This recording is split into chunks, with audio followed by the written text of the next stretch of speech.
It's a different episode. No politics today. Mm-mm. We're just strictly talking football on this motherfucker. I'm your host, William Thomas. I'm your other host, your co-host, Bryce. Bryce and Ledette. What's happening? What's up? What's up? So, we took a break, an unplanned break, because I think we needed it a little bit. Obviously, to join, family members and whatnot. You was with your girl for Yeah, most of the holiday. So, yeah. how did that go? It went really, really well. Enjoyed myself. Enjoyed my time back in KC. Uh, felt good being there. Weird because it was cold. Because Man, it was bro, cold. But you should see the right now, I storm out know I here missed it. is crazy. I It missed is it. I'm glad crazy I out missed here. it. I'm It's glad I not missed because I think it's not supposed to stop. I think it's supposed to stop snowing around like 10 o'clock. But you talking about bad? It's bad. Like I don't see it. us I heard getting it was out bad. of this. I don't see us getting out of this until like maybe Wednesday, maybe Thursday, because the amount of snow and fucking ice and shit outside, fucking ridiculous. Then it was like a Yeah, 200 car pile up on the fucking on the fucking highway. bridge. Yeah, so Oh, the I think it highway. was Did on you see the ice. bridge stuff? Hmm. Did you see the bridge stuff? Mm-mm. The people that fell off, well, people or whoever fell off the bridge. Oh, fuck that shit.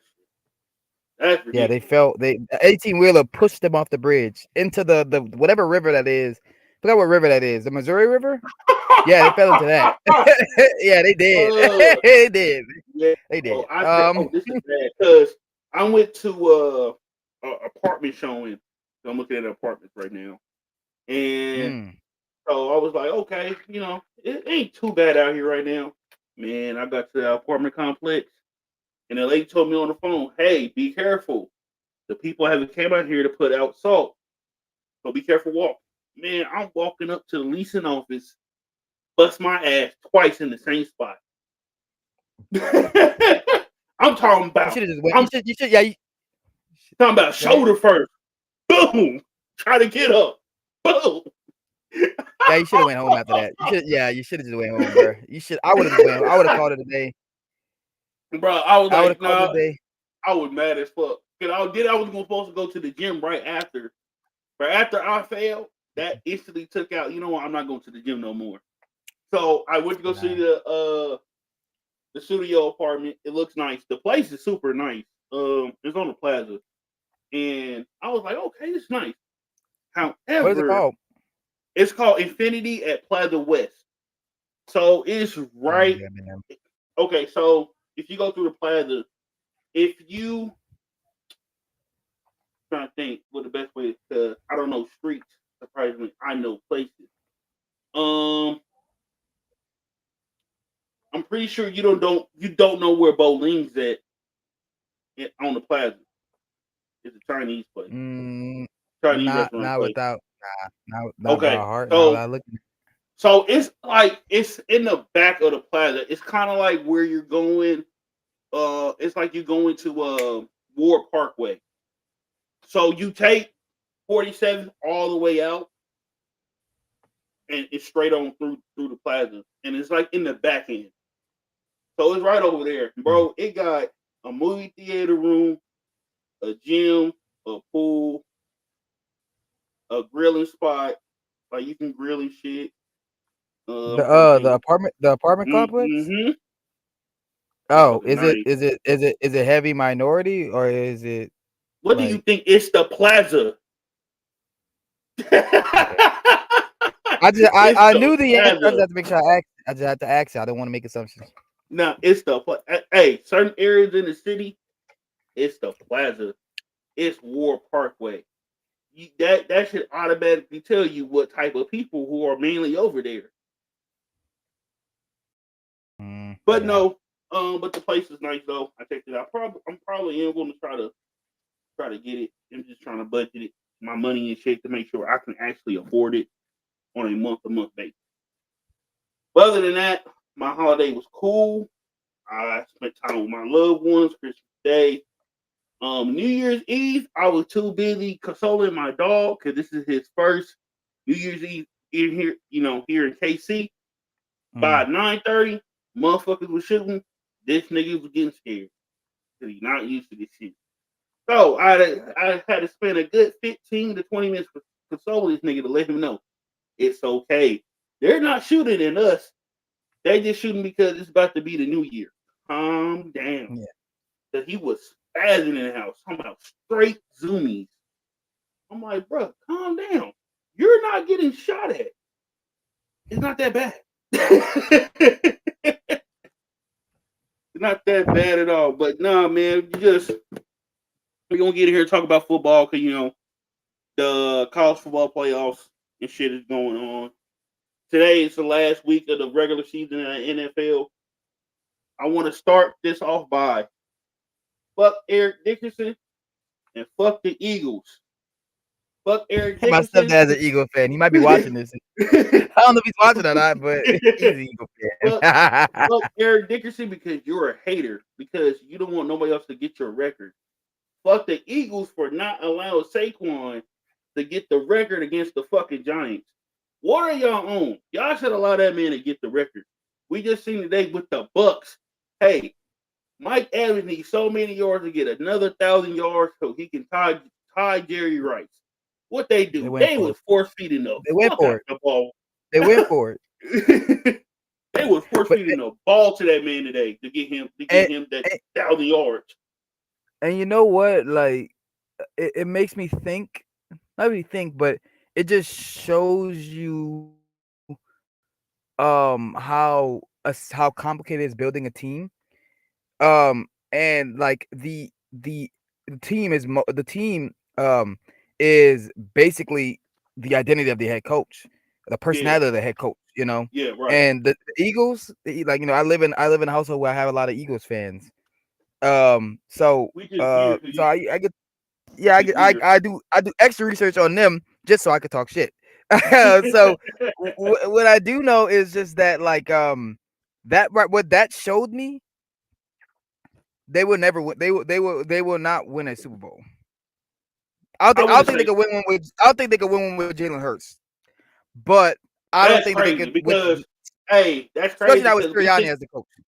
Hey, that's crazy because they was this close. If somebody don't get called for fucking holding fucking Bradbury, who I thought it was. If he was Bradbury. You don't get called for. They win the Super Bowl. They win that game. Yeah. So my stepdad hates Bradbury. Yeah, Bradbury. Obviously Bradbury's being my team. So but no, like I was really pissed off at Eric Dickerson and the Eagles because the simple fact is this. Okay, with ED, I respect ED, former Coast player, former Ram, right? Bro, how much are you that you a hater, bro? Like you a big hater. Because the simple fact, okay, you didn't speak out when Adrian Peterson was about to break the record. Mind you, he was 7 yards short in 2012 when he was close to breaking the record. Okay. But with Saquon, somehow, some way, you become this super ultra big hater and don't want him to have the record. You talking about, oh, he got an extra game and shit. Bro, he's gonna do it in less carries. Way less carries. 30 less carries? Yeah, like no, it was like a good 20 to 40 carries. Less. I can't remember the number in my head. I remember the number. I know it was a lot. Like it was. Yeah. You clearly see the difference in the times. That. And I understand it. You did it in 14 games. Great, fantastic, wonderful. But Saquon should have the record right now because remember during the Giants game they sat him out for a quarter. The first Giants game they sat him out for a quarter. Yeah. Because Nick Sirianni asked him, like, you want to go in? Try to, because, the record, we see it. We see this wheel spinning. And he's like, no, let the young boys eat, which I respect. You let the young boys get them yards so they can, go into negotiations and get that film for other teams and whatnot. That's fine. However, if I'm an offensive lineman on the Eagles, bro, I'll be mad as fuck. Yeah, that's not just Saquon's. That's not just Saquon's record. That's our record. That's y'all record too. Like y'all go down in the history books with Saquon. Like I'll be mad as fuck, bro. Because you know how much bragging rights you would have in the offensive lineman? Yo, I got Saquon Barkley to beat the rushing record of the On his old NFL team. on his On old his own team. Cause team. and let's hop on the fucking Giants. Y'all are fucking idiots. Y'all bet all the money on bum ass Daniel Jones, only to release him what week 13 because Yeah. y'all start doing bullshit with him, putting him at safety and shit during practice. What are y'all doing? Y'all telling me y'all couldn't pay Saquon? You put We could have. all your you put all your fucking eggs on Daniel Jones, who's not even on the team no more, which is crazy. And then y'all sat up there on fucking Hard Knocks, playing in this man's face the entire Yeah. time. The He wanted entire to stay. time. He was fine with lose. Like honestly, he was fine with losing. He just like I noticed that some players you have so you have three different types of players. You have the players who they are when they get drafted, they don't feel privileged. Mhm. They don't feel entitled. They feel great for the team and they want to stay no matter what. Hey, Louisiana Um, boy. Hold on. no, Louisiana boy. I see your comments talking my about cousin. fuck the Colts. That's Hey, my cousin that's because he. cool. Hey, Fuck I don't know them. if you saw when you was talking. I was Uh, laughing. I was uh, laughing because he just texted me. He said, "Oh, your boy talking about fuck them Eagles, huh?" Because he Eagles fan. And I told him he's I an was like, "Oh Eagle yeah, he fan. like the Colts." I I'm told him he not like the saying that. Colts. Okay, let me explain to your cousin real quick. Let's get to the Colts point first. Then we get to the Eagles point. Okay, with the Colts, fuck them niggas too because they've been lollygagging and playing all fucking season. They've been pissing me off and raising my fucking stress levels. To the Eagles, I'm not saying y'all a bad organization, right? I'm not saying y'all a They're bad good at organization. organization. I said fuck the Eagles because they didn't give Saquon the fucking record. That's why I'm saying fuck the Eagles. I think they should have went ahead. Hey, Saquon, you gotta have at least you Hey, gotta have to get the record. bro, honestly, that is like I was saying it, but I stopped. But that is going to be the reason why they don't go to Super Bowl, in my opinion, because that is a mindset thing, bro. That is Yeah, momentum you can carry into the the to the playoff. playoffs. Yeah, But now that you didn't do it, hypothetically, right? Not even hypothetically, Saquon is not. He is not guaranteed to have a season like this again. no, yeah, it's no, it's It's not going if to you happen look, again, probably. yeah, if you look at most running backs, once they hit 2,000 yards, they usually don't hit it again.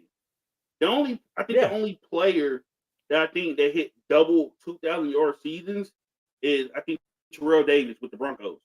He's the only one. Out of that, I ain't seen another running back in my fucking lifetime that hitting 2,000 yards in Twice. multiple fucking seasons. Now we almost see Derrick Henry do it too, but then again, that nigga's 31 and that nigga big as shit. First of all, Yeah. fuck Derrick Henry because as a Colts fan, I gotta automatically hate this man, even though he's on the fucking Ravens.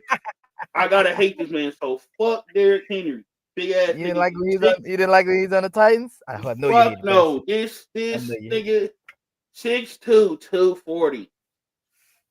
Stop, nigga. Go play linebacker. Go play defensive end. That man said, "I want to run the ball." Coach, I'm a running No, back. He's fuck that it. chubby kid that's like, Coach, I want to play running back. He said, okay, so your cousin said, what happened to Zay Flowers?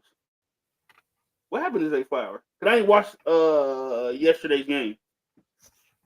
Um. I know Jordan Pickens fucked up during the game. That's what I gotta go see.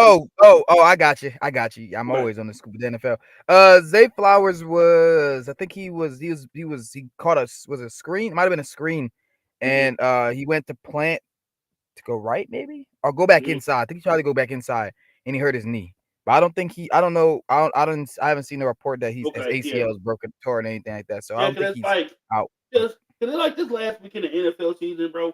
There's only one really game I kind of care about. Lions, Vikings, Whoo, because boy, that's for the number one seed. So that's the only game I really that's kind gonna be of a care crazy about. game. Yeah, that's gonna be a good ass game. Now, mind you, Jack Campbell for the fucking Lions. You fucked up my parlay like week 10. Fuck you. I need you to get under 7.5 tackles, motherfucker. You got 8. And you decided to get that shit at the last 11 seconds of the game. You cost me motherfucking $385. Fuck Jack Bro, Campbell, man. hey, That shit hey, had me hot, and I was hoping that it was a penalty on the play. It was like 11 seconds left. So I'm hoping it's a penalty on the play. It's holding. I've been So, mad. I've been so hurt. bro, I like, okay, they're gonna take the fucking tackle back. No, they don't fucking take the tackle back. No, and here's the thing. Here's the thing, right? I understand Saquon is also trying to win the Super Bowl, but that But that's record a is legacy thing. everything. That's a legacy thing. Yeah, Like, you're not guaranteed to go to the Super Bowl. yeah, You're not guaranteed to go to the playoffs again, let alone the Super Bowl. Super Bowl. Like, Bro, having that record, bro, you'll be forever entrenched in history until yeah. somebody else breaks it. And let's face it, we only get a running back like this. Okay, 2012 is the year that Adrian Peterson could have broken the record, right? He was like 7 yards short. Okay, it is now 2025. Yeah. That is a decade. That is 14 years since we had another running back that's been that close. Now, Derrick Henry, I think he also hit 2,000 yards one season, but he wasn't close like Saquon is, right? So this is a once in a lifetime opportunity for him, and now I feel like the Eagles just kind of like took the rug up from under him a little bit. Yeah. I think this game, like this, not this game, I'm sorry. Like this record in particular is one of those records that it shows you the evolution of the NFL. Yeah, Like I'll be honest, the only reason, not the only reason, but one of the main reasons that Saquon is well, two reasons is one, he has a oddly above average O line for a running back of his caliber. Usually running backs like him are usually with I'm not trash O gonna lines, lie. I'm obviously, not but gonna lie. This is the best O line that Saquon Barkley has played with because with the Giants, y'all oh gave him yeah, hot fucking yeah, garbage, and hell yeah, he made fucking hell go yeah. with that offensive line. So Yeah, he did. So if you give him O line where he can now he doesn't have to make all the plays. Sometimes yeah, he can just go straight. yes, He can make some exactly. one That person. nigga ain't gotta do hella fucking jump cuts like a certain running back that we're gonna get to make a fucking play. But that shit was pissing me off when nigga was talking about Genty. But we still on Saquon right now. Okay, yeah.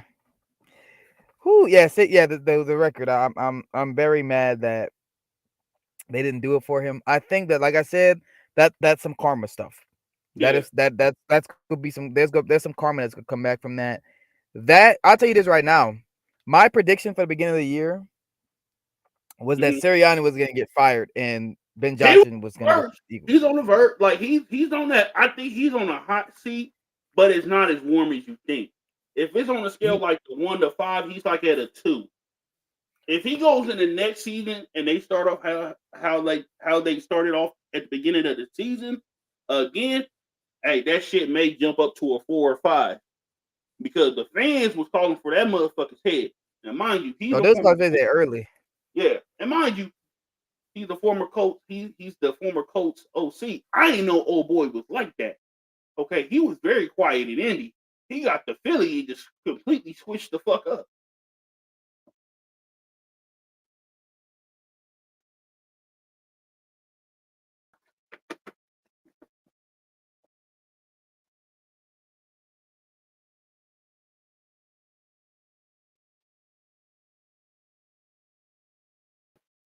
Hey, my stepdad's watching. I'm sorry, he's watching the podcast. He said, "Man, what you mean by karma? What karma?"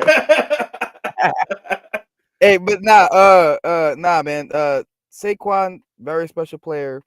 He should have got thing. I honestly I get both sides. Yeah, But momentum, yeah, bro. like Momentum that's is a important. And huge that's a huge boost. I believe in that. Sir, That's a huge boost. Siri, yeah, Sirianni's a type of coach that he when I say he couldn't win a Super Bowl, I think he's the type of coach where it depends who he plays if he went to the Super Bowl. Yeah, Same thing with Ertz. But those two have that right. If they play the Chiefs, they wouldn't. They're not gonna win. If they play the they're not Bills, gonna I win. don't think they would win. No, I here's the think thing. if they I think they can. I think they can, and here's the reason why. I'm gonna use who my team. who the Chiefs? Yes. Here's the reason why. The formula is set. There's only one team that has gave the Chiefs the fits, and that's the Indianapolis Colts. Patrick Mahomes is 1-3 against them. Okay, what they do every time they play against fucking Patrick: run the ball, keep this motherfucker off the field. We Yeah. talking about 25 to 30 carries. We see with Saquon, hey, they are willing to give him the ball 26, 27, 28, 29 carries a game. If you can keep Patrick off the field long enough and eat up time of possession where you taking 9, 10 minutes off the 10 clock minutes. per Yeah. quarter, that they have to score quick. And the way that fucking Patrick been playing this fucking season, let's keep it 100. That nigga been playing like buns, very average Yeah. like. Yeah. I don't think this year he's a top 10 quarterback in my opinion.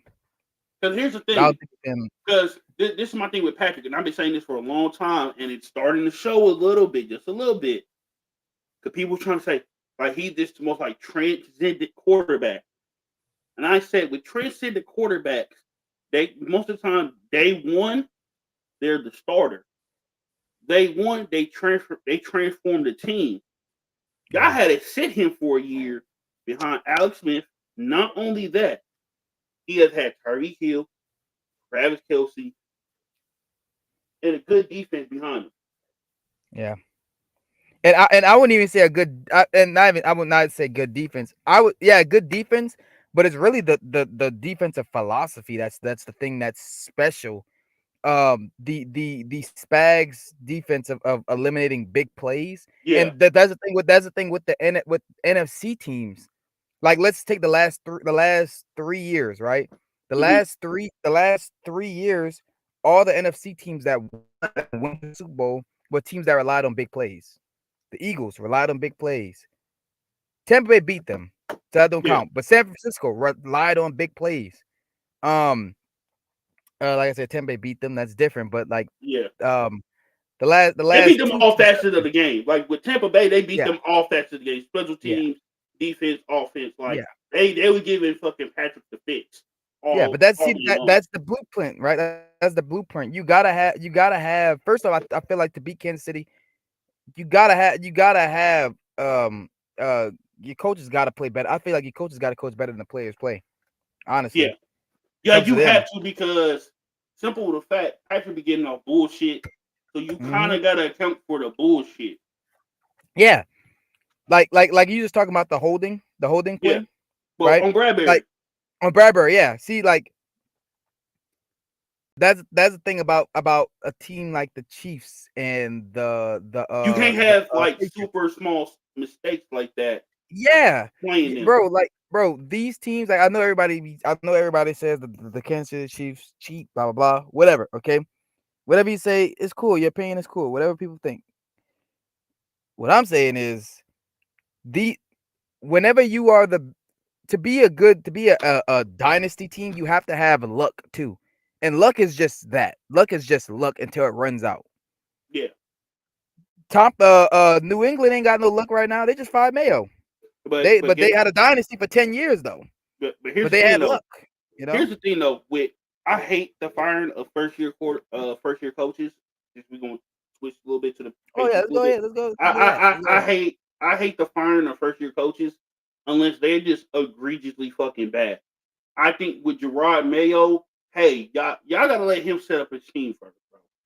Yeah. Y'all gave him complete dog shit to play with. Now, mind you, Joe Milton III, he may be a decent quarterback. And I hope this offseason they actually give him a legitimate chance to start. But they got Because what's his name? I don't give a Drake May is okay. But Joe Milton may be special. And you don't but You here's the only have thing to see though. what I'm pointing at. Yeah, I know. But he may be special. And I don't want them to like, hey, have a Jimmy G situation settled just for good. Go get that Mm, special player. Go get that. mm. Hey, play that special player because And that was a good. That if was a he's so if he's that really special player that is going to not only transform your offense but your entire team, you got to play him. Because what I seen this game, motherfucker's a baller. He a baller. And I understand that he's a pet project. The Patriots drafted him as a pet project. Yeah. But if after this game, I think legitly the next coach to come in, give him a fair shot. You got three preseason games.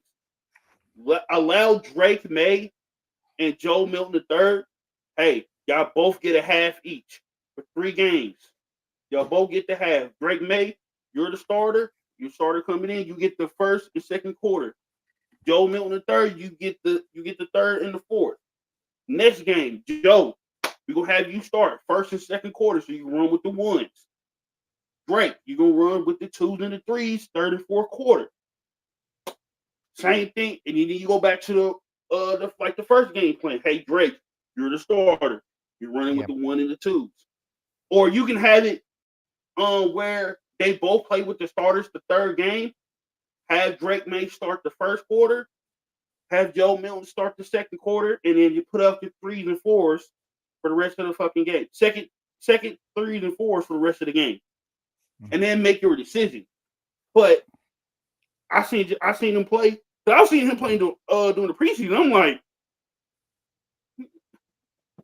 y'all said that he was gonna be buns. Y'all said he gonna be buns. He don't look like he's buns. Interesting. And then he played today. He played good. And now, mind you, against the Bills that he probably he playing against the backups. But even playing against the backups, you can kind of tell like he got it down. He got it down. So I hope they give him that opportunity though. Yeah. So I guess I get my opinion on the firing, Gerard Mayo firing. I mean, honestly, I okay. I know I'm a black man, but I'm gonna have to say this. Mm-hmm. I'm not okay. Okay, I'm gonna start here. How many Bill Belichick disciples are successful head coaches right now in the NFL? Not many. And fuck Josh McDaniels.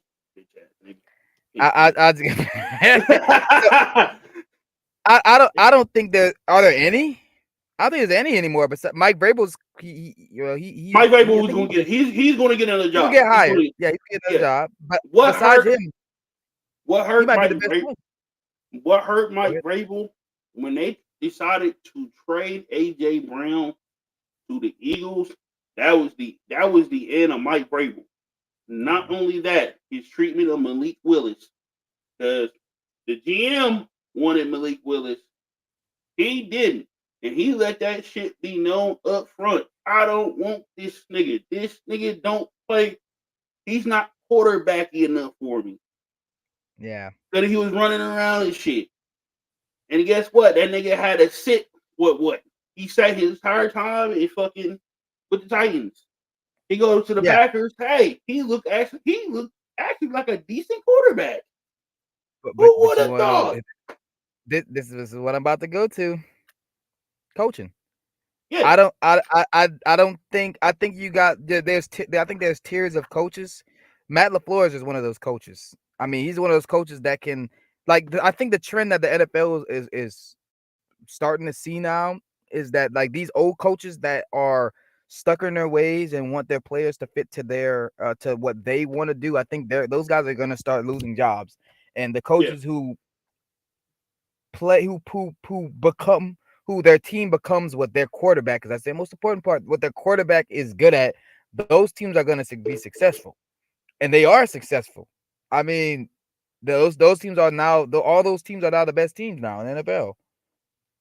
But I would say this though. Some teams are excluded because they're just talented, but yeah, but here I'm gonna say this. 49ers head coach. Shanahan, Kyle. Yeah, I think he's on a hot seat. I think he is too. I think he is too. I think realistically, he has 6 games next season. If he is not on point within those 6, I'd maybe give him 7. 7 games. If he's not on point in them 6 to 7 games, he's out. and then they're gonna have to start blowing up the team because then you have to restart. Honestly, they're in a weird predicament, in my opinion, anyway, because a lot of people, I don't know, but a lot of people looking at like the X's and O's of football and Yeah, of NFL football in particular. But Kyle Shanahan's scheme, right? His dream is to have a quarterback that is above average mobily. Not yeah. great, not no. He doesn't. I'm not talking Brock about Purdy, no Brock Purdy Lamar. is a little. I think he's above average. He's above Mobile, average. mobile wise. Yes, I'm talking about just yes. mobility He's wise. not he's not a fucking Peyton Manning in the pocket where he's a fucking statue. He's not a Yeah, Eli. He's mobile. He's not a guy that I will run, you know, quarterback draws, yeah. blast, zones with. But hey, if I need him to scramble out the pocket, like He can I make consider, plays. yeah, I He's a consider his playmaker. mobility. I consider his mobility like Aaron Rodgers. Mm. Yeah, that's Kind of not fast. like He's just if elusive. yeah, like if he needs to, hurry up and skedaddle, he can do it.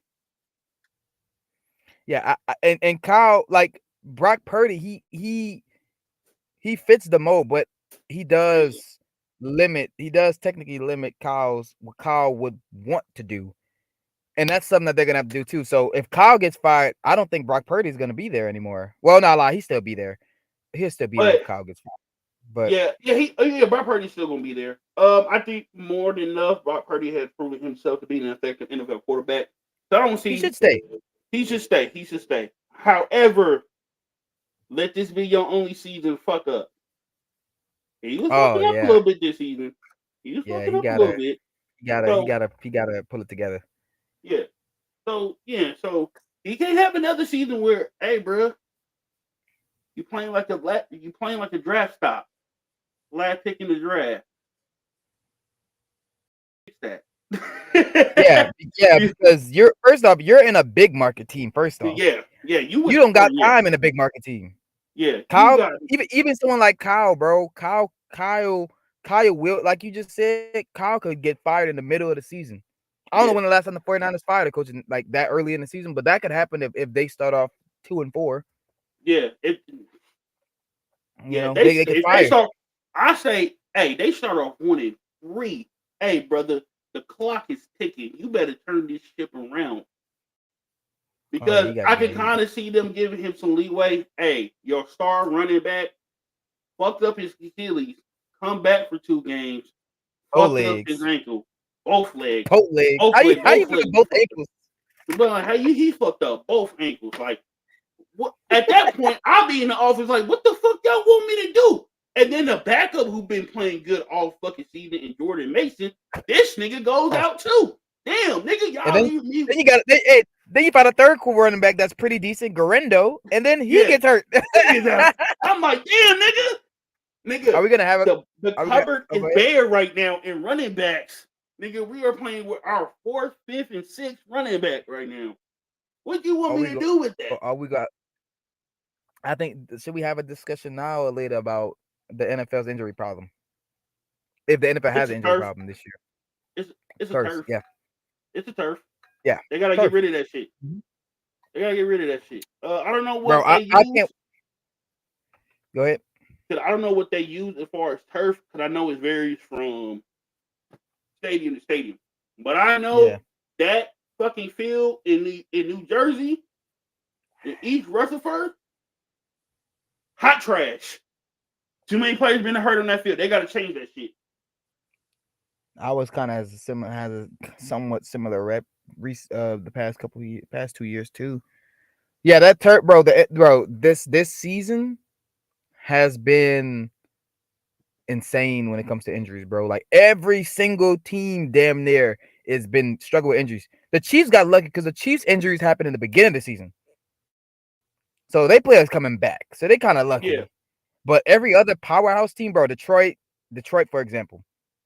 Hey, I'm not gonna lie. I was watching the game with Lions and the Cowboys when Hutchinson broke his I think what his tibia Tibia, yeah. tibia.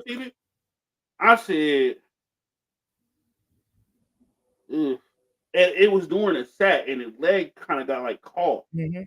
and I was like, that turf may not be no good in fucking Dallas. No, because Now mind, if it was dirt, his cleat would have scraped the dirt in. yeah, But the turf, the but people who never play football, especially on turf, if you yeah, cut on turf, like let's say I'm, for example, tackling somebody, yeah, and my cleat, my heel gets caught into the ground.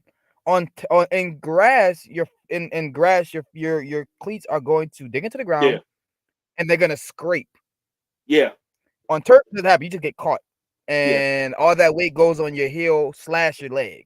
yeah. Cause I'm gonna say So this now. I'm gonna say this now. Avila University, right here in Kansas City, Missouri.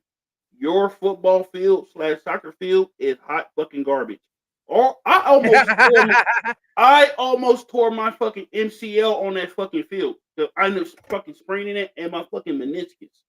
Okay, I almost tore my shit on your field. Quite literally, their field, a thin layer of turf, concrete. Kid you not.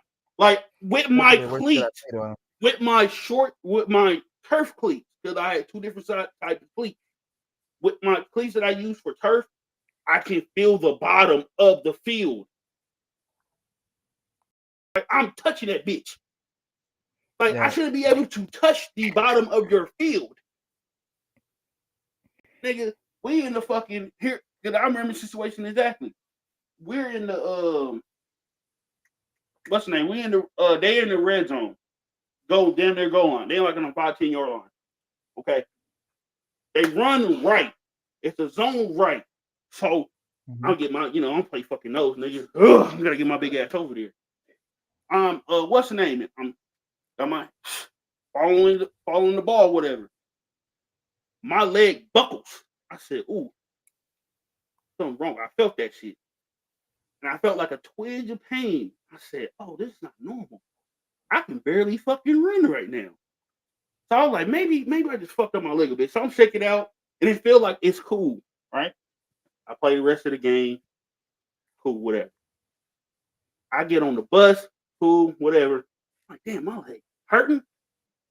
Nah, I'm good. I'm good. It's just sore. I got up that next morning to barely fucking walk. I called my job. I call my job. Yo, I call my job. Yo, I don't think I can come to work. Well, you gotta come to work, man. So I had to hobble my fat ass to fucking Dylan's to go work for an hour and a half because they refused to let me off. How Yes. in the bro? I go to treatment, right? Hey, my leg fucked up. I can barely fucking walk. Can y'all fix me? I can barely put pressure on it at this point. All that. So they get me on the table. They fucking with my knee. One of the ATs start like playing with my knee because it was moving around. They said, "Oh, that's not normal. Something's wrong with your knee. Something may be torn." Not them hitting you with the it's not normal. No, because they was shaking my knee. Like I can feel my knee move. Bro, I said, "Oh, I may be cooked." And mind you, this is my last season. So I'm like, "Oh shit, I'm done after 5 games." No.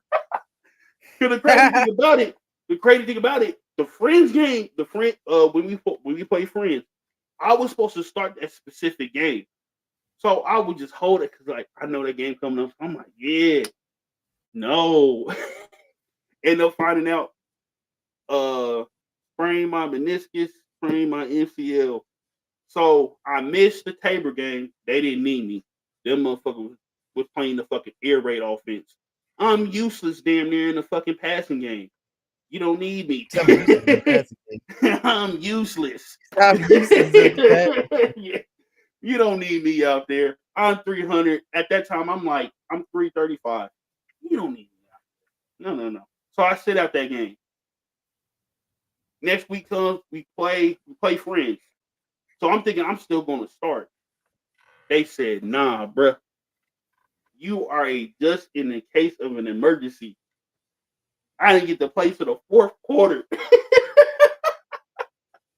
I said, damn. Well, all right. And playing in the brace is horrible. 0-10 out experience. I hate that shit. I don't know how O linemen do it. I don't know how they do it either. Like, and they be moving fluidly with it. With me, it took me about like a good 2 to 3 weeks to get used to it.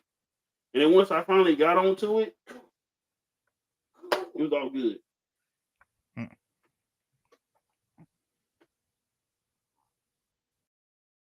Let's see, what's some other NFL stories you want to talk about right now? Okay, we see your Panthers win today. You want to talk about them? Before the Oh show, man. before the show, you talking about they the elite. They the elite. See, I thought we was gonna say the best for last, but it seems like I gotta get this. Let me get this. What's it called? Soliloquy. Let me get my Yeah, soliloquy. yeah, yeah. Take a sip of Go this. ahead. You go ahead, bro. You know what? I'm not even gonna rain on your parade, bro. I'm here wholeheartedly. Shit you not before you start. I'm actually happy for Bryce because I was like, bro, I would hate for this short man to flame out this fucking quickly. So I'm kind of happy, he finally found his footing after the benching. So with that being said, you can go on with your delivery, sir. I'm gonna go ahead and I'm gonna go ahead. Hold on. What time are you on? 41 minutes and 33 seconds. Cause I'm gonna go ahead and send this to somebody after this. I'll send it to you. So I remember. Okay. so listen. I know everybody before last year's draft, everybody was talking about Bryce size and everything like that. And Niggas this 5'10". year, He's my height. 10. He's like your height, so a little taller Yeah. than me, Mm-hmm. and he's only probably he might be 200. I don't even think he's really 200. I think he really might be 190. So he's I not give him. big. I give him 195.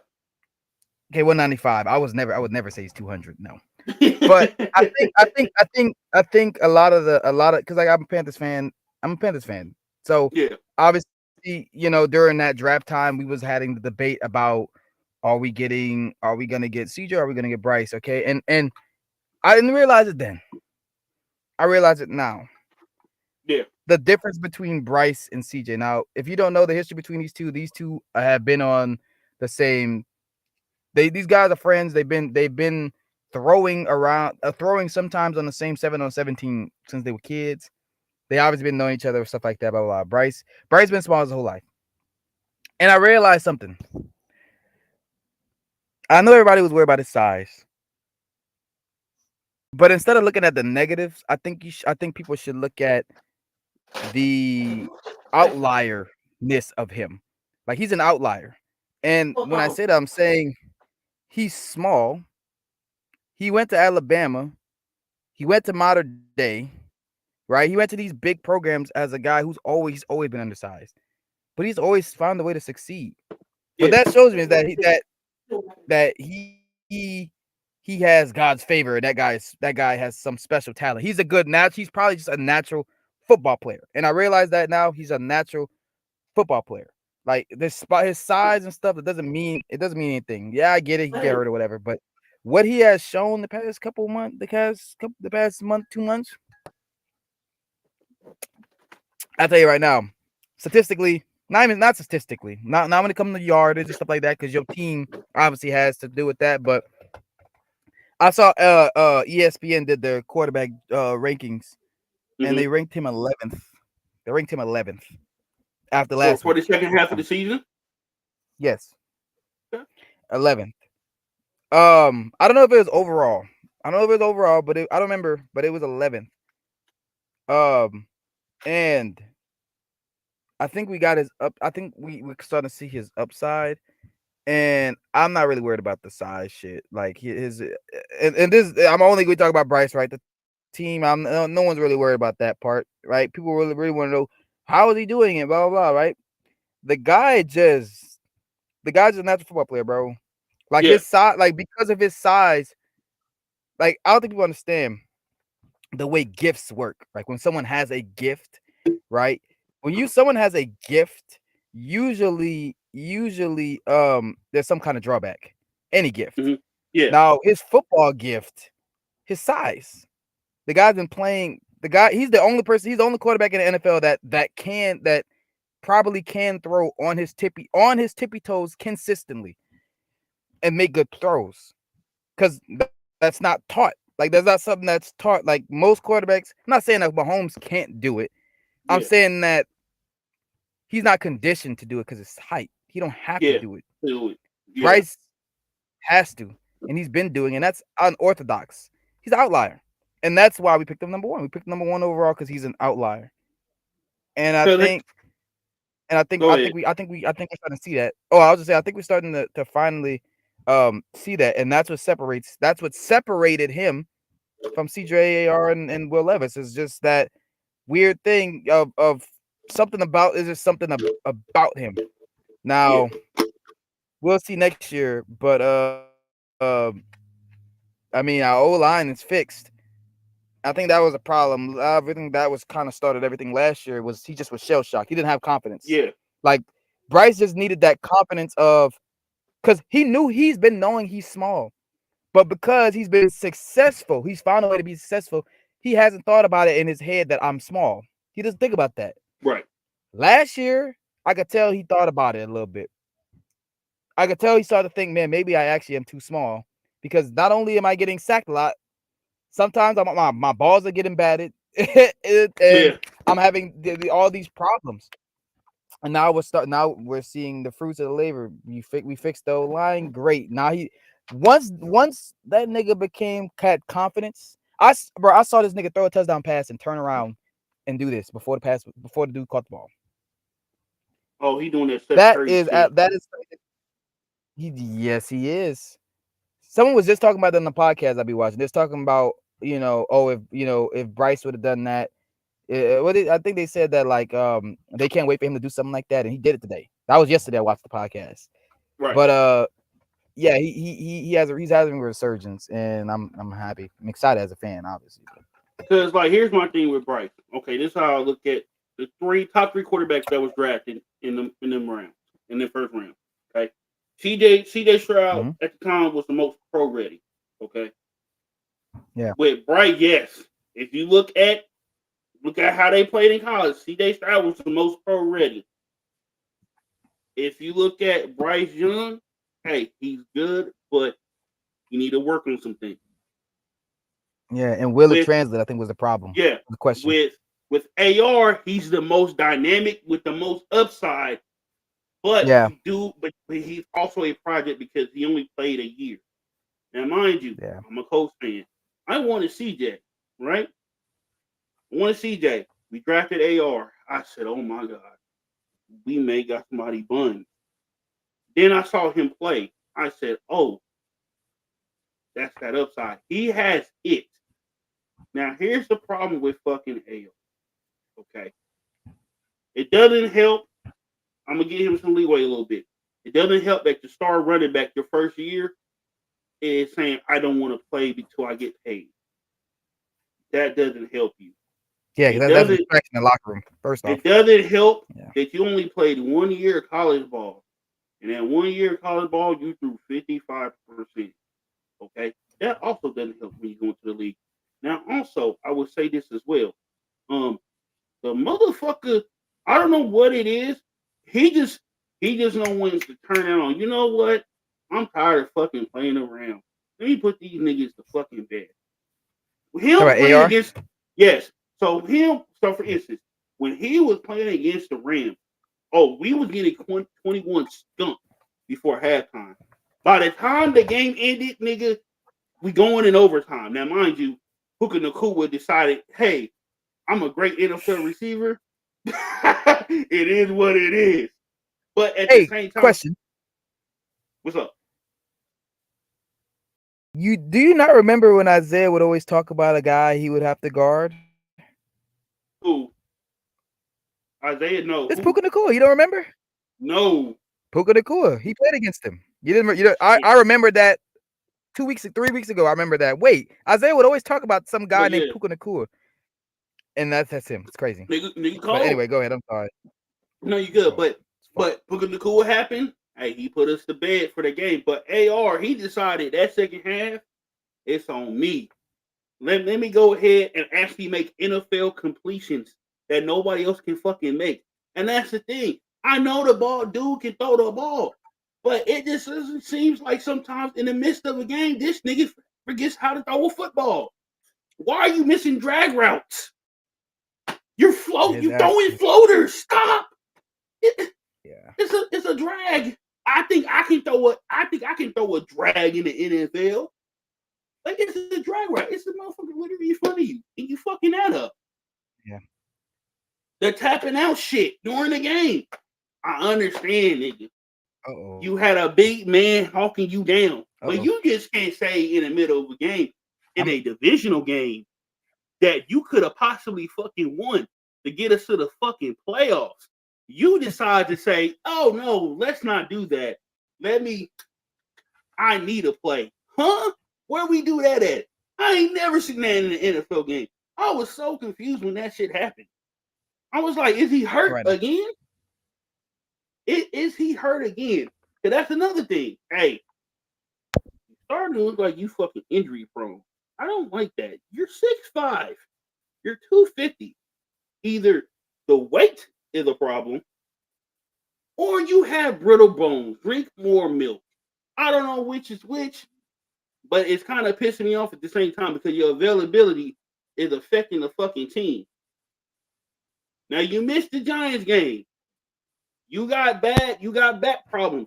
Is something wrong with your back? It's the disc in your back, right? You couldn't walk. I understand that. They should have clarified when the first report came out saying that you had back problems, that you were having back spasms. The coach should have hopped on that immediately and explained what the fuck was going on with you instead of us making this thing. Oh, they coddling this nigga, and I get it.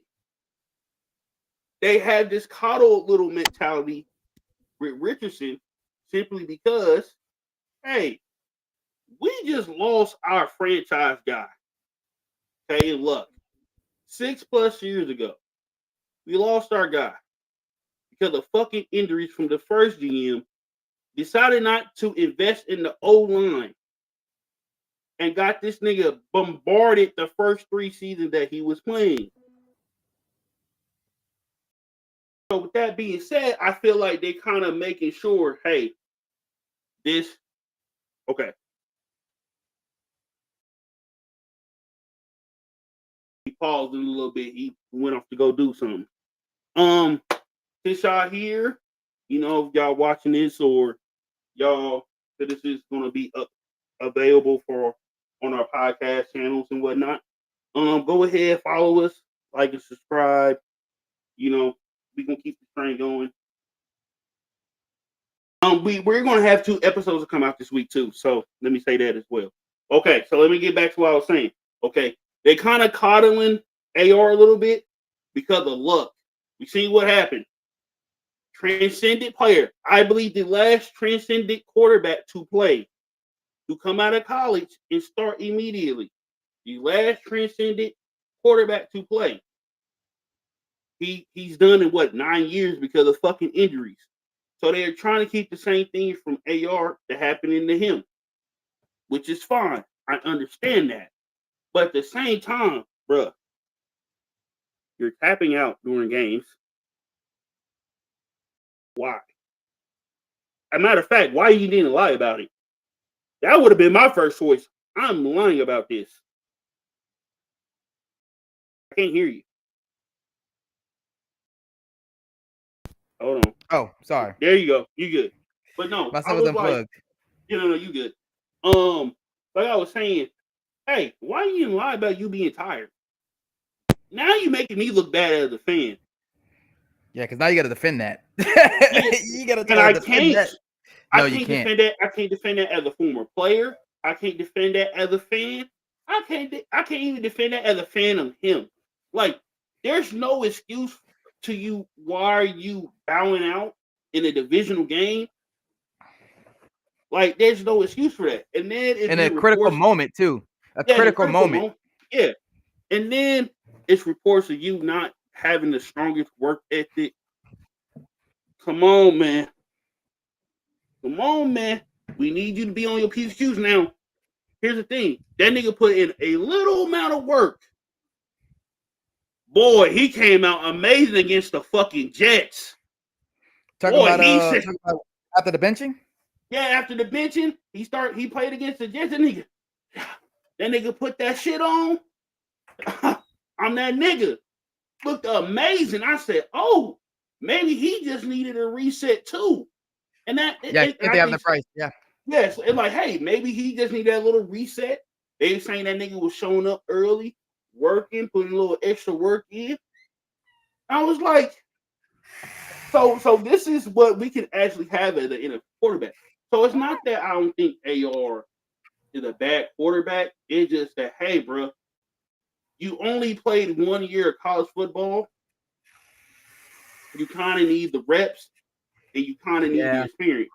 Now, I want to talk about my team as a whole now, because these motherfuckers been pissing me off all season long. I'll go after you. Okay. On that. So, my team, first of all, NFL owners, I need y'all to put in all contracts. If you have a funky ass podcast, you don't get on that shit until after the season. Here you go. I don't need y'all to be talking on these fucking podcasts and you're losing games. Zaire Franklin, EJ Speed, Micah Parsons. Bro, y'all, especially EJ Speed and Zaire Franklin. Zaire Franklin, bro, you was pissing me off a good 4 to 5 weeks this season. He was playing the absolutely hottest of garbage. EJ Speed, you're in the same boat. Not only that, motherfucker, you in a contract year. I don't know why you decided to play like this now. Micah Parsons, bro, shut the fuck up. You are not helping your franchise quarterback. You do be throwing him under the bus slightly. Throwing him under the bus with ease. I'm talking about chucking the fuck out that nigga under the bus. Yeah, he doing subliminals on it. He didn't put his franchise quarterback in his top 10. It's crazy, bro. I said, oh, it's wild. You can't read the room. So that's the first thing I want NFL GMs to start doing. In the contract, you start a fucking podcast, can't get on this shit till after the fucking season. Because it's affecting the team. Now, once again, back to the coach. I don't know what is wrong with the culture right now, but we need a culture reset. Now, first of all, Chris Ballard, I kind of like him as a GM. I believe in his draft philosophy. Let's build through the draft instead of free agency, right? You reward the guys that play well. However, you have missed out on key trades. The easiest of fucking trade. We have seen Amari Cooper twice now get traded for nickels and dimes. What are we doing here? We needed a safety this season. I'm glad that you re-signed Julian Blackmon. That's great. What about the other great safeties that was waiting to get signed? You couldn't do it? You couldn't get old boy from the Chiefs, the cornerback, because you refused to give up draft picks? What are we doing here? That's kind of looking smart right now, honestly. Going to be honest. Yeah. But I'm like, it's like simple. It's like simple shit. Like, I'll be seeing these trades come out, and I'll be like, they gave up a 3rd and a 7th.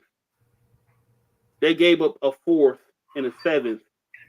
They giving up 5th round picks. They giving up 3rd round picks. You can't tell me you can't give up a pick to make the team better? It's crazy. Yeah, I'm like, it's crazy work. Now, mind you, like I said, he liked to build through the draft. I respect it. But at the same time, sometimes you need that splash. Nah, but you got it. And you're not doing the splash. It is pissing us off as fans. And you refuse to do anything. You have to. Do I sound like? Can you hear the air? Just a little bit. Not too bad though. I'm clicking off and on whenever the air goes on. Yeah, you keep going. My bad. So Chris Ballard, he's probably just going after the season because we got to get a GM in there that is willing to take a risk and get some splash players in there. Because his biggest splash, Chris Ballard, is getting DeForest Buckner, basically stealing him from the fucking 49ers for a 13th overall pick for all pro defensive tackle. That's a steal. I don't mind it. That's his biggest splash. However, since then, bruh, you have refused to sign anybody. Not only that, sometimes your roster building is weird. Why do we have 3 running backs that do the exact same thing? Jonathan Taylor, Trey Sermon, Tyler Goodson. All these guys are run the ball backs, not pass catching back. Now, mind you, Oh, y'all got a receiving back? no, we don't. That's the Spears is problem. not a receiving back? No, I forget. He's on the Titans. Oh, sorry. Well, you good? Yeah, he's on the Titans. But no, we have 3 running backs. Now, mind you, I believe Jonathan Taylor is a threat at the backfield. I don't know why they don't utilize him more. It's weird. However, we have 3 backs that primarily all do the same thing. You have a Wisconsin running back, an Iowa running back, and an Oklahoma running back. These motherfuckers run the ball. That's the only thing that they do. We need a pass. Yeah, we need a pass catching back. Your receiving core. First of all, I said from the jump, Michael Pittman can go. I said it last offseason. I said I would. You said Michael Pittman should go. Yeah, don't do that. Why are you doing like? I said it last offseason. I said I'd rather trade Michael Pittman and Alec Pierce for Marvin Harrison Jr. Because that man is just another version of Marvin Harrison, just with a bigger fucking engine. That is it. You see how I'm not saying he's struggling out in fucking with the Cardinals, but I think he will do a phenomenal fucking job in fucking Indy. I think he's a better player right now than fucking Michael Pittman. This nigga picks and chooses when he wants to be a competent NFL receiver. So I know I'm supposed to be letting you get your shit off. Yeah. I got a question. Right. Do you think Michael Pittman, if he was to be traded, do you think he would have that AJ Brown type? No. You think so? No. Okay. No. He has reached this. I'm not saying Michael Pittman is not a good NFL receiver. He is. But boy, you are not a number one. Unfortunately for me, the number one receiver on our team, bruh, Josh Downs? Josh Downs. 100%. Knew it. You were gonna say that. Josh Downs are 100% is our number one receiver. He should be number one. He need to be the fucking X. He need to be the fucking X. On Donde Mitchell, you really was pissing me off this fucking off season. Not just off season, this fucking season. Because you bitch, you moan, you complain how far you fell in the fucking draft, right? Boy, you was hot fucking bunch. Not only that, you threw a pick in a game that was pivotal against the fucking Broncos. Oh, I forgot he showed me. So, yeah, motherfucker, you're on my motherfucking hit list. You can get the fuck out of town, high key. Alec Pierce, he needs consistency. I see with him, I can see he's like Reggie. He needs the reps. Gotta get on the field more. And I think he's proven himself in spots. You put that motherfucking ball in there, he's gonna come down with that bitch. He's gonna you high arc that ball to a place that where he can only get it, he got it. Not only so that's the receivers, right? For the most part. You go to the tight ends, we have 4 bodies. We don't have a tight end. We have 4 bodies. These motherfuckers don't do shit except block. He's another good block. They do nothing. Literally, go look at the stats for the Colts tight ends, bro. I kid you not. They had barely 30 catches of the season. Damn. They barely had 30 catches of the season. And that's what I think is also hurting Anthony Richardson's development. He don't have a safety valve. He don't have a back that he can throw it down to. He don't have a tight end that he can dump it off to. I was hoping, hey, they would pick Brock Bowers. I was hoping on Marvin Harrison Jr. Now, mind you, I'm okay with the person that we got in the first round. I'm okay with it. But at the same time, bro, we have some pressing needs. And I'm hoping this offseason that y'all actually decide to trade for an elite tight end or sign somebody of competent fucking value. Yeah. Because this shit gotta stop. We have 4 bodies and we have barely 30 catches between 4 people. The whole tight end room should go, except for Jelani Woods, because he actually has upside. He was just hurt this season. It is what it is.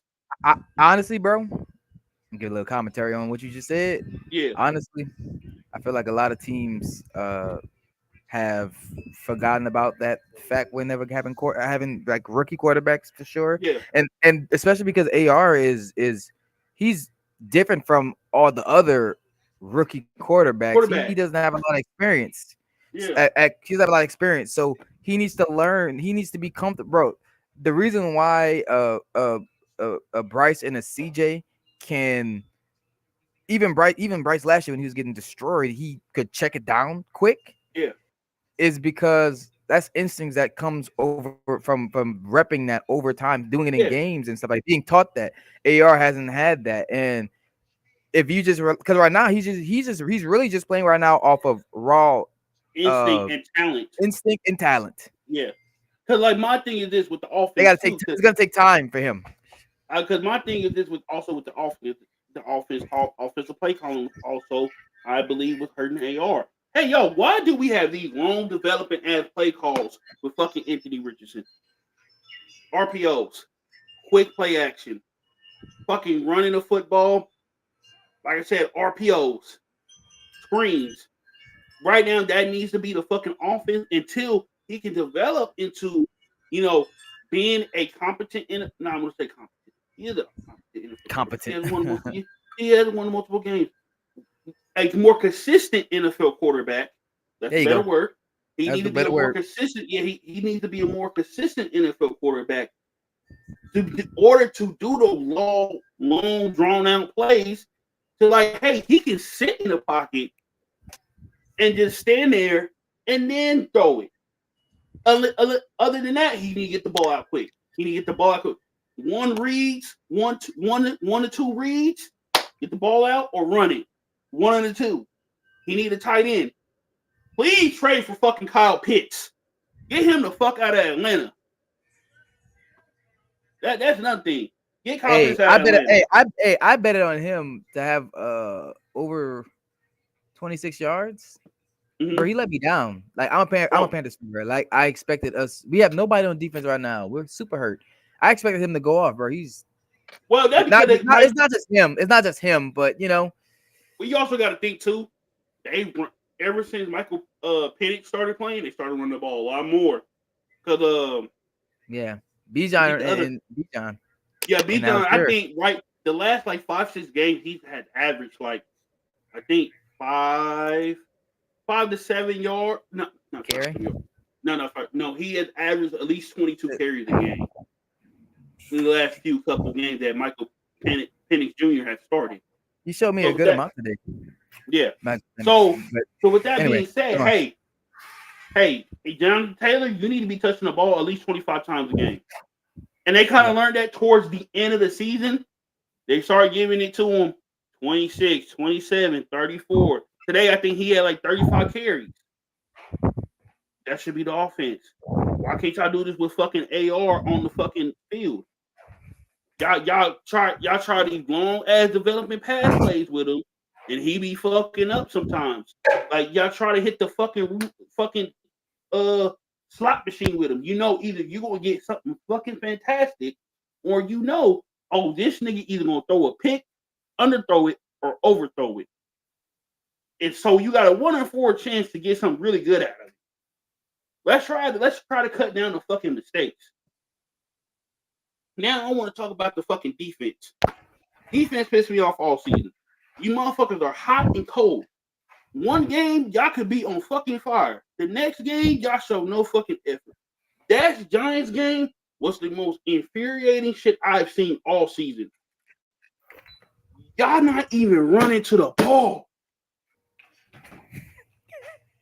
Y'all letting Malik Neighbors go crazy, and Malik Neighbors, I believe, the top 10 receiver this year. But at the same time, He has bruh, no quarterback. he has no quarterback. Why y'all allowing this man to get 10, 11 fucking catches? Y'all let this man run up on the y'all let Drew Lock, respectfully, and he's a KC area kid. He's from fucking Lee Summit. He is. Lee Summit, yep.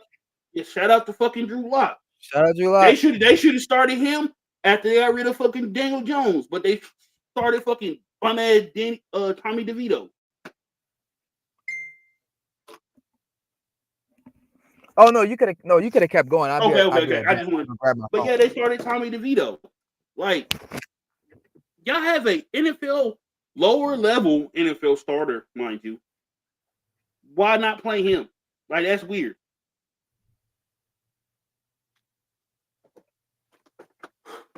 Wait till you come back. I'm telling you, y'all, like, this NFL season for me was probably one of the hardest being a Colts fan. Like, I think as a fan base, like, I've been seeing it throughout. Yo, we just fed the fuck up. We just fed the fuck up as a franchise, for real. We missed the playoffs the last 4 years. Unacceptable. I expect more out of my franchise. Because obviously I grew up in the era of Peyton Manning and fucking Andrew Luck. So I expect for us at least to make the playoffs. I expect for us to be in Super Bowl contention. However, we're not. And that shit is fucking frustrating. Frustrating to me as a fan. Jim Irsay, I'm gonna need you to do something with this fucking team. Okay, you back? I'm back. Okay, so back to the defense, right? Defense been hot garbage all season. Okay. I want the entire defensive staff gone. And when I say going, I need them gone by Monday morning. He said, I want the entire staff. I want the from the defensive coordinator, Gus Bradley, you fucking buns.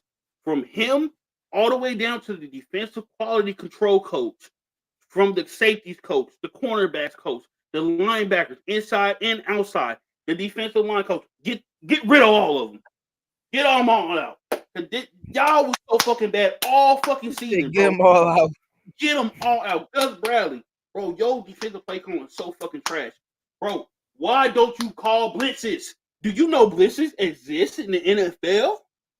Do you know you can run more than 4 people to sack the quarterback? What are you doing? Why are we getting ramrodded by Josh Jacobs? Joe Mixon, damn near almost 400 yards, if not 400 plus yards, the first 2 games of the season. They was putting belt to ass. Why is this happening to the team? Why are defensive backs sometimes don't want to put in effort? Yo, why? Matter of fact, scratch that. Why don't y'all sign more defensive backs? When I say sign defensive backs, we have a young secondary. The oldest person in that secondary is Kenny Moore. Everybody has been in the league.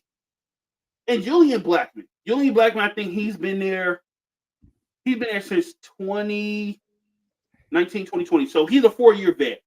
Okay. Other than those 2, everybody else is a rookie, a first or second year corner. We need more established corners. We had a chance to get Snead. We didn't get Snead. You refused to sign any other corner. Stephon Gilmore was right there for the fucking taking. You let his punk ass go back to you let him go to the fucking Vikings. I would have let y'all. I really took Gilly Lock again. I understand he's old as dirt. He's like 33, 34 years old. Yeah, he's more for a contender, but still. Yeah, bro. Like, he's serviceable, bro. Like, he's a nice little stopgap until we can actually get somebody really young. He can actually still lock somebody up. Yeah, like, he's serviceable. Like, but at the end of the day, he's 34. Yeah. It's like that RDC World skit. LeBron, I'm 36. It's the same shit with him, nigga. Yeah. You're old.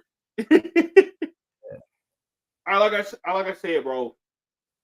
like I was explaining why you left. We have now missed the playoffs the last 4 years. The last time we made the playoffs, Phillip Rivers was our quarterback in a game that we should have won because we did leave 13 points off the board against the fucking Bills, the team that we blew out the prior few weeks before, and Jonathan Taylor had 5 touchdowns. And we ended up losing the fucking playoff game against them. I'm tired of this of the franchise. And like I explained, I expect more because this franchise has set the fucking standard.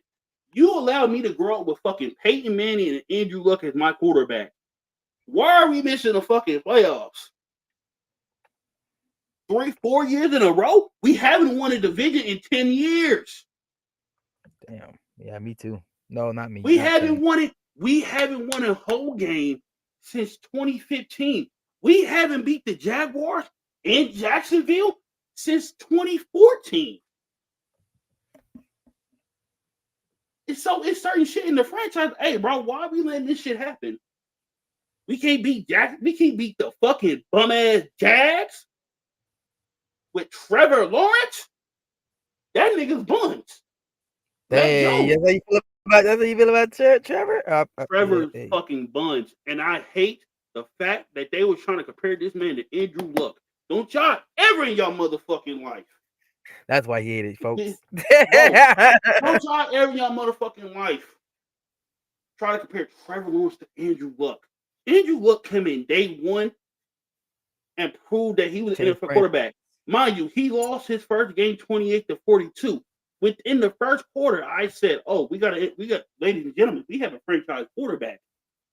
The first three plays of the game, he threw a pass to Reggie Wayne that only a very few caliber NFL quarterbacks could make. I said, "Oh, we got our dude. We got our dude." I'm gonna have to call my sister back. I'm talking about my team. But that shit pissed me off about Trevor Lawrence. I said he's not that good. He's not that good as a quarterback, like I think he is. Yeah. And Lord and fucking behold, he's proving me right. I haven't been wrong. The niggas buns. Y'all need a quarterback. Now, mind you, if it was me, hey, I'll draft old boy coming out of Oregon. I draft him or Cam Ward, 1 and 2. Because to me, but we're gonna talk about college here in a little bit. Because far as me, in terms of quarterbacks, Dylan Gabriel, Cam Ward, Shedeur Sanders. Those are my 1, 2, and 3. I think Cam Ward has the best upside, but as of right now, if I want a quarterback right now, give me that boy from Oregon. That boy's nice. Now, mind you, they did get blown out by fucking Ohio State. It happens. Yeah. I seen it coming. I seen it coming a mile away. I was like, "Oh, they losing this game." How they won their last game against them? I said the next time they play them, they're losing. They're losing. Now, mind you, I didn't see a blowout coming. But I knew like, oh, they're losing this game. They ain't got a chance in hell. Mm-mm. They ain't got a chance.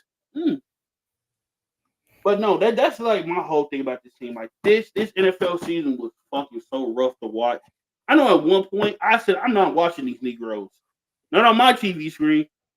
I'll watch the fucking Lions. I'm not watching these Negroes. Fuck that. Hey, that's wild.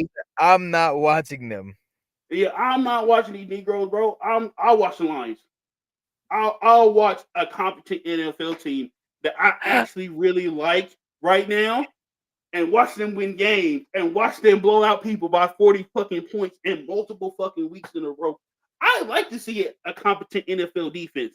I like to see a quarterback that can actually make simple fucking throws consistently. I like seeing Sonic and fucking Knuckles, David Montgomery, and Jahmyr Gibbs run the fucking ball. It is a beautiful piece of art in fucking Detroit. It's entertaining. Yeah. The coach, I love Dan Campbell. If I had a coach like Dan Campbell my entire football career, bro, I would have been the perfect fucking soldier, bro. you would not heard a fucking complaint out of me. I would have run through a wall for that white man. And that's crazy to say. But I would have ran through a wall I for would have that ran white through a man. wall for that Kid you not. one. I would have went through a wall for that white man because Hey, he was like, his coach bro, style's amazing. his coaching style fucking phenomenal. That is peak. Like they need to show Dan Campbell highlights of him coaching. How he coaches should be shown to every single fucking coach. This how you manage a fucking team. This how you manage your fucking players. This how you get your players to lock in and fucking believe in you and the system that you want to put in and the culture that you want to set. Fucking perfect. Dan Campbell is an amazing fucking NFL coach.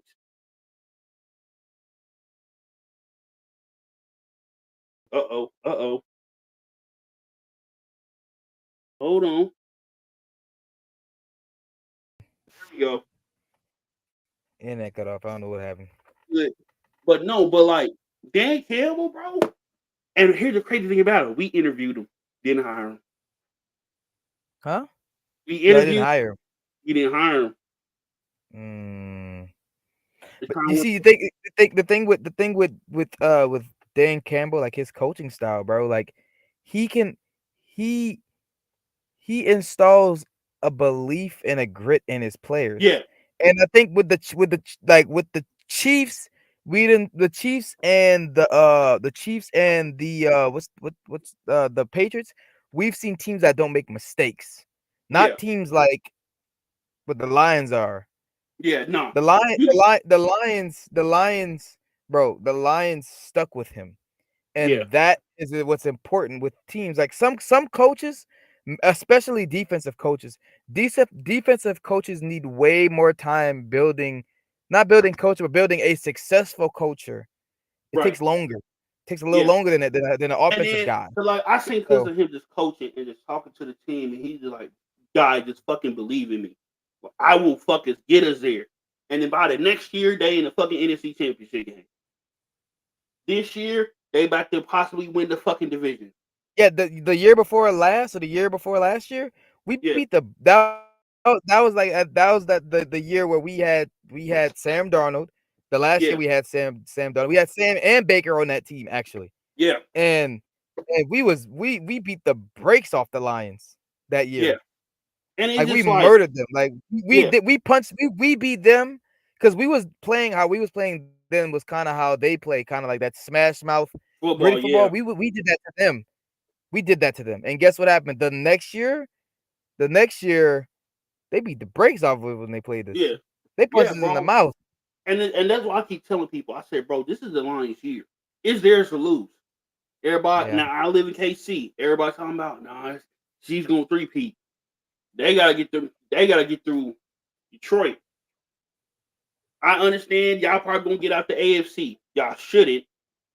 Lamar Jackson, it's your motherfucking time, my brother. Don't let me down. You're the fucking MVP this year too. So also, quick side note: other 30 NFL teams they didn't want to trade for Lamar. They didn't want to give up 2 first-round picks for Lamar. You're fucking idiots. He's about to be back-to-back MVP. You had a chance to get a two-time MVP, and you said no, including my Colts.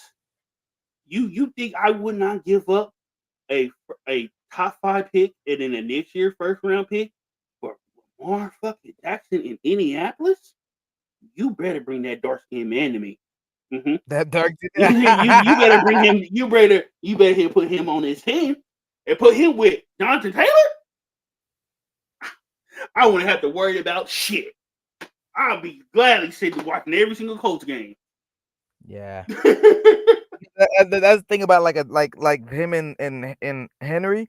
I think Lamar would do better with a Jonathan Taylor Barkley S back. Yeah, but here's the thing though. Cause, He works. 'cause He works fine with Henry. I he think they does. complement each other. I think having Henry helps, alleviate some of the pressure off of him from doing everything in the fucking offense. Yeah. So it helps. It helps, But the but thing with Henry, he Henry's don't not catch. really he don't He don't catch catch. and he also is not he's a back he's a back that is, even though has that size, he's a back that can get folded. Yeah, Who's not he's not he's I think his break and tackle um ability is a little overrated in my opinion. Like I feel like but he's a back that he needs to get going a little bit. yeah. So here's the thing with Like a Barkley can turn defense alignment in the Henry always getting folded by yeah, by by by safeties. Let's say a safety. Barkley has a high probability of getting a ball where the safety, let's say safety blitzing, is immediately in the backfield. He has a chance to break that tackle. Derrick yeah. Henry, I feel But the like, does shiftiness, not. they Um, way more shifty than yeah, Derrick Henry. But like I said, the main thing with Derrick Henry, this nigga don't catch the ball for real. He maybe get one or two balls thrown his way the entire fucking game. Other than that, I'm not putting this nigga in any passing game, anything. That's why they use who is it? Justice Hill. That's their yeah. passing back. But man, Lamar is your year, bro. Lamar, you please knock out the fucking Chiefs. I have a bet going on with a young lady. So it is what it is. I need the Chiefs out. I need them out. Matter of fact, You need I to- hope, bro. It's not nothing crazy. It's not nothing crazy. But it's a simple fact, bro. If I lose, because I said, hey, if the Chiefs don't make it out, divisional round, then they're the first seed. I had to put on Chiefs gear and do a photo shoot. I'm not trying to do that. Oh, I had to do the same thing. I have to do the same thing. I lost a bet. I got to do it. I just haven't had a chance to do it. I said, I'm not trying to do this. I'm gonna be mad as hell. I gotta buy the entire details of the bet. First of all, I gotta buy high ass Arrowhead tickets in the bet. I gotta buy her a jersey.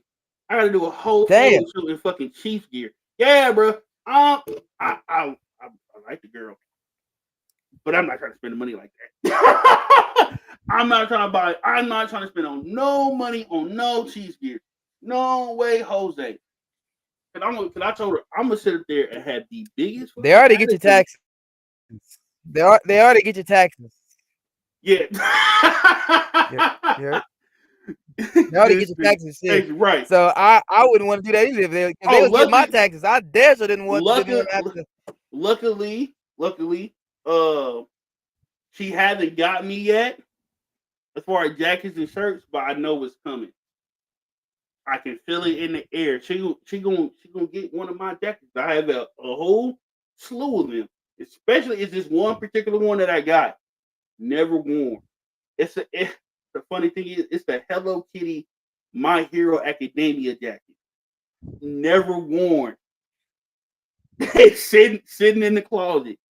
I know if she sees that motherfucker is getting snatched. Snatch. Yeah. So luckily she Yeah. hasn't started taxing me yet, but I know it's coming. But this shit, I made a bet because I'm confident. I don't see the Chiefs getting out the divisional round. I don't see them getting out the divisional round Who do you because have to play it depends. out of the division? They're the first seed, so whoever wins between the second and the seventh, I think Mm. that's who they play. I wanted them to play the Bengals, Yeah. but there seems So like they're gonna be playing the winner let's out of see. they're gonna be playing the winner out of the Chargers and the Chargers and the Texans. Let's see. I'm looking at the bracket right now. Hold on. Okay. I'm looking at the bracket right now. So the Chiefs are the first seed, the Bills are the second, the Ravens are the third, the Texans are the fourth, the Chargers. God damn, the AFC West got three teams in. Yeah. The Chargers are fifth, the Steelers are sixth, and the Denver Broncos are seventh. I'm gonna say this now. I'm assuming two plays seven, three plays six, and 4 or 5 play each other. How I see this going in the AFC, the Bills gonna beat the Broncos. That's a given. I think between the Ravens and the Steelers again, I think the Baltimore will come out on top. And this will be their third time playing, and Russell has not been playing the best in the last few weeks. And then between the Houston Texans and the Chargers are going to win. So with that being said, so I will leave the second seed, third seed, and and the fifth seed available. Okay. So the Chiefs will play probably the Chargers, and then you will have the Bills and the Ravens playing, Mm. and then whoever wins out of those four games, I'm assuming it's going to be the Chiefs and the Ravens. I don't see the no. I'll take that back. Yeah, I'll say the Chiefs and the Ravens, the 1 and 3 seeds, and I, that's when I think the Ravens gonna beat them this time. They almost beat them this beginning of the year.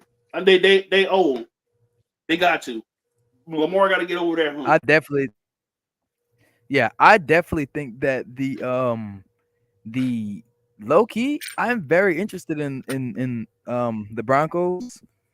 Very interested in the Broncos. I don't think I don't think they would. I mean, I don't think they go in the Super Bowl, nothing like that. But I'm very interested in them. The Bills.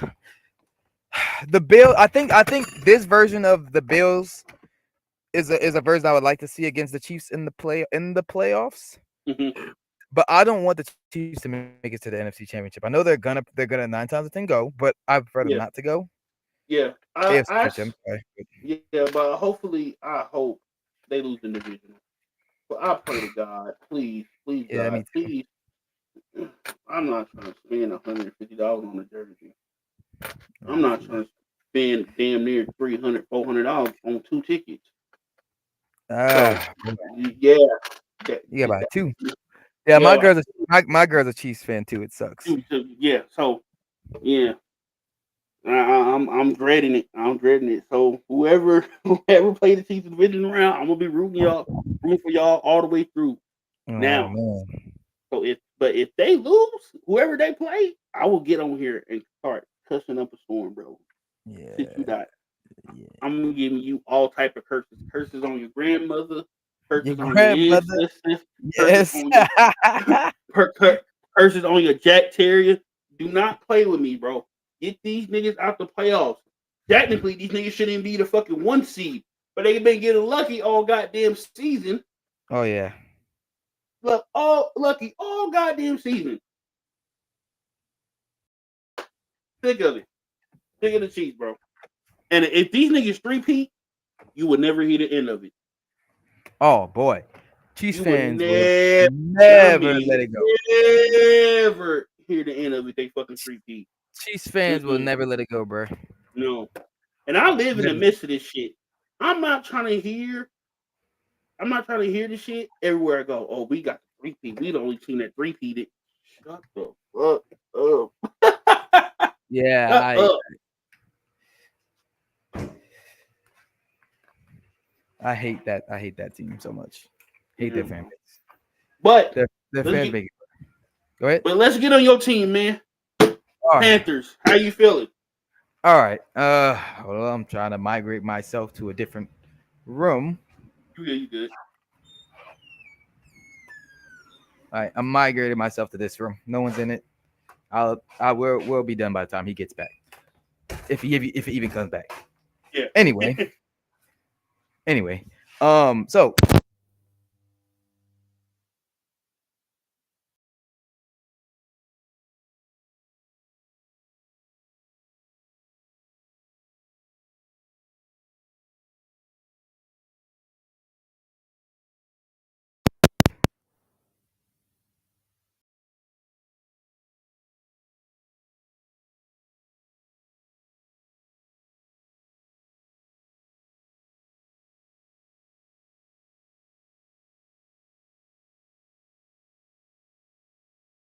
Hey, you can't hear you. Plug yourself back in, man. unplug yourself. Sorry. Um. You good? Yeah. I don't know what part of that, but I'm gonna just shorten it. He started wearing a visor now. Like I know I'm Bryce Young. I know people think I know it Mm-hmm. may seem that may seem small, and it is small, but it shows that he's starting to have confidence. Like he's starting to not be worried about making mistakes. And I think that's the important part. But as of the state of my team, I mean our GM, you know, Dan, it used to be our old player Dan Morgan. Um, Mm-hmm. he fixed our O line in one off season. $120 million for two offensive guards. We drafted a tackle 3 years ago. Akeem Kwanu, we had Taylor Moton, stellar left tackle. There was a guy who does a YouTube channel. Mm-hmm. That that franchise guy, and he does a little thing. And he had a take, and I remembered it from the beginning. I remembered it because I always watch his little deep dive series he Hold on, does. hold on, hold on, hold on, hold on. Right? Somebody named Bailey Riddle. Why you roll your eyes? What we That's do? my girl. That's my girl. She hates. Oh. Talk about the Chiefs. Yeah, we was talking about the Chiefs. She's stupid. I'm looking at her right now. She's stupid at. But anyway. Go ahead, Um. go ahead. Anyway. Hold on. Wait. Hold on.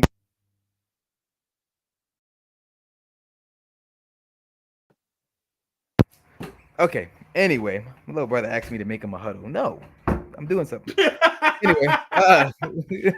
Anyway. Anyway. Um. He fixed the O line in one off season. Crazy. That's crazy work. Oh, guys. Sorry. Oh, guys. He had to take that if everything was to line up and work out, he could see us having a top 10 O line in the league. But it was a crazy take because we just had a bad season. You know, the prior season we just had a bad season. We had the worst O line, the second worst O line in the league. Bryce Young broke the rookie record, or was in the third rookie record all time of being sacked, which Caleb Williams broke actually, which is hilarious. But anyway, I guess we can get on them later if you want to. Yeah. Yeah, we can. But yeah, he, no one expected that. I kind of saw that could have happened. I kind of expected it was going to be good, but this is crazy, man. Bryce is clean against the Chiefs, super clean against the Eagles. Like Yeah. he was getting hit, but like he wasn't. They weren't. Yeah, he They, wasn't you like know, getting they sacked. yeah. When I saw them do that to Chris Jones, I knew my interior of the O line was set. Well, how I can't forget his last name. But the nigga for the Roseman, GM yeah, that nigga's phenomenal at fucking drafting. I would yeah, say that. I would say yeah, that for sure. The center that replaced Kelsey and Jalen Carter, yeah, phenomenal. yeah, 10 out of 10 draft picks. I gotta give him credit for that. Cause yeah. I really thought they was gonna struggle with that center position, but they figured it out. Bro, So they drafted two DBs back to back, Cooper DeJean okay. and I'm not gonna Mitchell, and lie. it I was worked. mad when I was mad when the Colts didn't get Cooper DeJean. I was hot. I He's was I was hot because hot. I'm an Iowa fan. I'm an Iowa fan, so I was hoping. I said he's gonna at least fall in the second round because let's face it, he's a white boy playing corner. They ain't gonna Yeah, believe in him like that. Um, I was so hot. I was mad. I said this guy is a really great corner. He's gonna be a really good corner, yeah. if not great. And Shit, right now that, he he's balling. he's a really right now he's Mhm. a really good I think a really good nickel. He's a really Yeah, good man, nickel. he's fucking phenomenal, dude. And I'm glad they finally decided like to actually start fucking playing him. I forgot who Yeah, they benched for him. I think was Maddox. it Brad Maddox? Yeah, I think it was Maddox. And they Maddox. finally started playing, and man, he proved that he should have been starting from the jump. I Yeah, think if he would have started from the jump, I think he would have been defensive rookie of the year. That's how good he is. I think he yeah. would have been defensive rookie of the year. Ooh, Yeah, and okay. I think the Eagles kind of fucked up with him a little bit. Yeah, That the was kind beginning. of in the beginning. You Yeah, didn't start him yeah, until week yeah. 7. But Vic Fangio, I think Vic was because that's the DC. You know, he Yeah, was just trying to I think he was because they were struggling defensively. yeah, that's what I'm Uh, saying. I Once think he was trying to figure it he out. was like with Maddox. Hey, this boy was getting he was getting toast. Okay, Yeah, Yeah. Soon as they started to put in, the defense started playing a lot better. Yeah. I think once they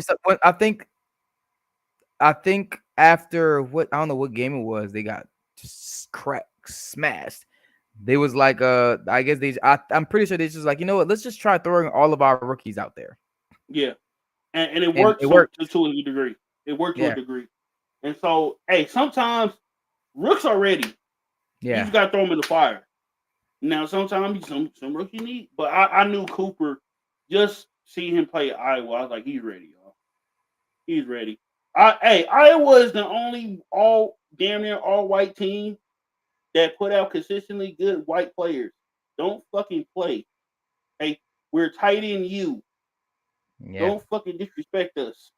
We put out consistently good fucking DBs. I don't know what the fucking problem is when it came to Cooper.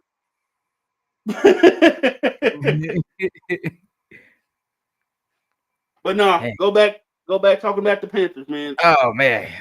Yeah, O-line fixed. I know you was talking about receivers. Uh man, I mean I wish I I don't had have to. your bro, I wish I had your So goddamn you want receiver. Michael Pittman? I would definitely take one, but I got definitely. I'll trade. I trade that nigga for a can of beans, a pack of fucking lifesavers. I think Michael Pittman, I guess to put in perspective, Michael Pittman is like DJ Moore to me. Like Yeah, like he can maybe sometimes he can take over a game, but is he a no, special like player like that? No. no.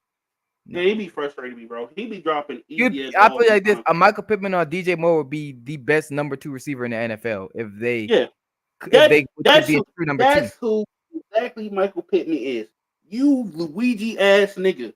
Put a fucking L on your fucking head, number 2, nigga. That's your spot. You're not a number 1.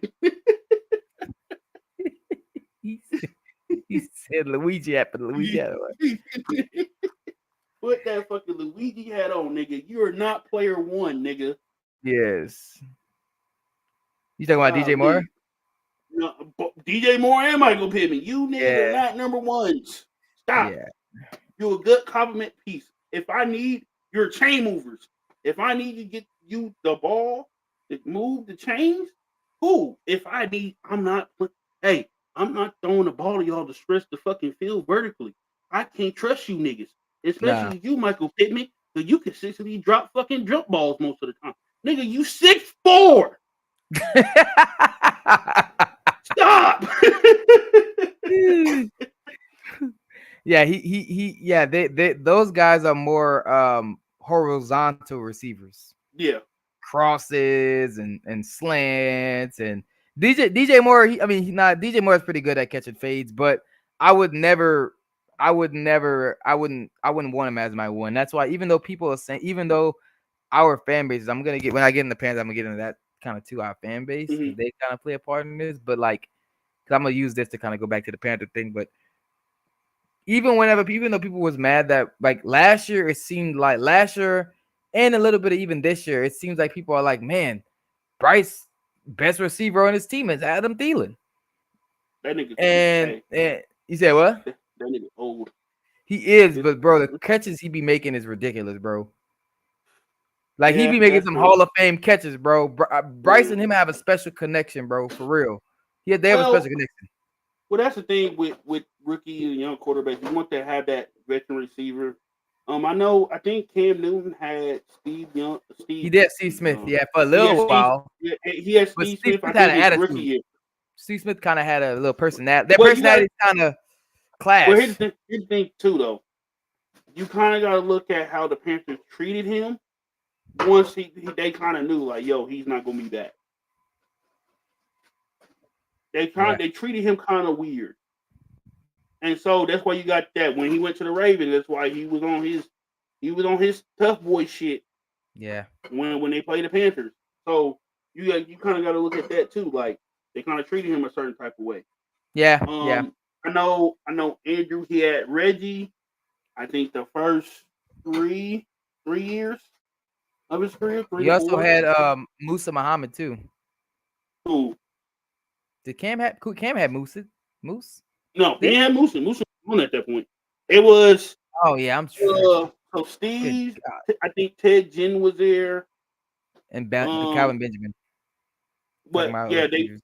well, We drafted him, but Kelvin didn't get there. What to 2015, 2014? And he came in 20 the same draft with Sammy Watkins. yeah, So it's about 2014, 2015 when he got there. yeah. I'm trying to think of all the receivers that you had. Greg Olson, he was there, and I think Yeah, but see, that right there, you could just stop right there. He had a yeah, reliable tight end. tight end. Like, That's why I was saying you need that fucking drop off package. He's yeah, Amazon. yeah, Get that nigga the package. yeah. But yeah, receivers like Bryce, he like I know like a lot of our fans look like we traded DJ Moore for that. And we traded DJ Moore. We got, we traded he traded the only receiver Bryce could have had. And Yeah. I mean, looking at first off, looking at DJ Moore now. Second, looking at how Bryce is playing, looking at how Bryce is playing / how Adam Thielen and all the other receivers Mm-hmm. is playing in relation to DJ Moore. I don't think we necessarily lost a trade right now. Because we I got think it's dead even. It's dead I even. think I don't think we lost it anymore. Yeah. Like even before I was like, I would wait to say that if we lost it because people think we got fleeced, but I knew DJ Moore because he was on our team. They Mm-hmm. didn't know about DJ Moore like that because they're Bears fans. They Yeah. just see the highlights. They don't know. They haven't watched his games, every single one of his games. So they just thought that they just got a elite number one receiver. Someone like And who it's could not someone true. like a he's not. Yeah, it's deceiving. He just Yeah. was the best receiver on the team. That's why You do have receivers that are number ones based on circumstance, yeah. not by talent. Yeah. And DJ Moore, he's showing you right now. Caleb, I think is special. I do think he's special too. No, I think But he's out. I think he buns. you think he buns? I think he's I special. think he I just buns. think I that think I go ahead. wholeheartedly think he was a downgrade from Justin Fields. I can see Caleb Williams being out the league within the next 7 years. Why? He won't be an NFL starter. I don't see the hype. I don't see the hype. They once again they gave him that transcendent tag. I've Yeah. seen transcendent quarterbacks play. I don't see it. I don't see it. Now, mind you, he beat the Packers today, but then again, it wasn't against Jordan Love. It was Malik Willis. But I don't see it out of him. I don't see that it factor. I don't see that it from him. Like, he's serviceable. I'm not saying he's like complete garbage, but from the hype that's around him, Caleb, that nigga, he ain't done shit this season to impress me. Yeah. You know who has impressed me? Jaden Daniels. I was wrong about him. I I thought was he was too. going And to I'm an struggle. LSU fan. I Yeah, was wrong. I thought he was going to struggle. I was wrong. My bad. I apologize.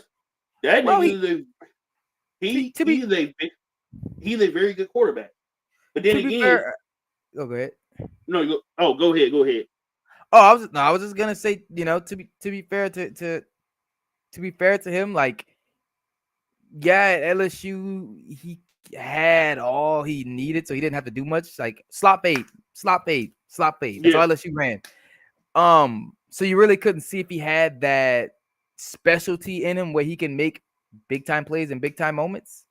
right. But sometimes the guy just got it. He just got to give the opportunity.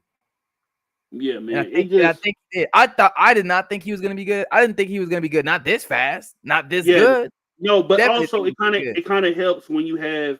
I think Cliff Kingsbury is his offensive coordinator. Yeah. It helps to have a guy like him. I think Yeah. Cliff is a phenomenal OC. Please do not become another head coach again.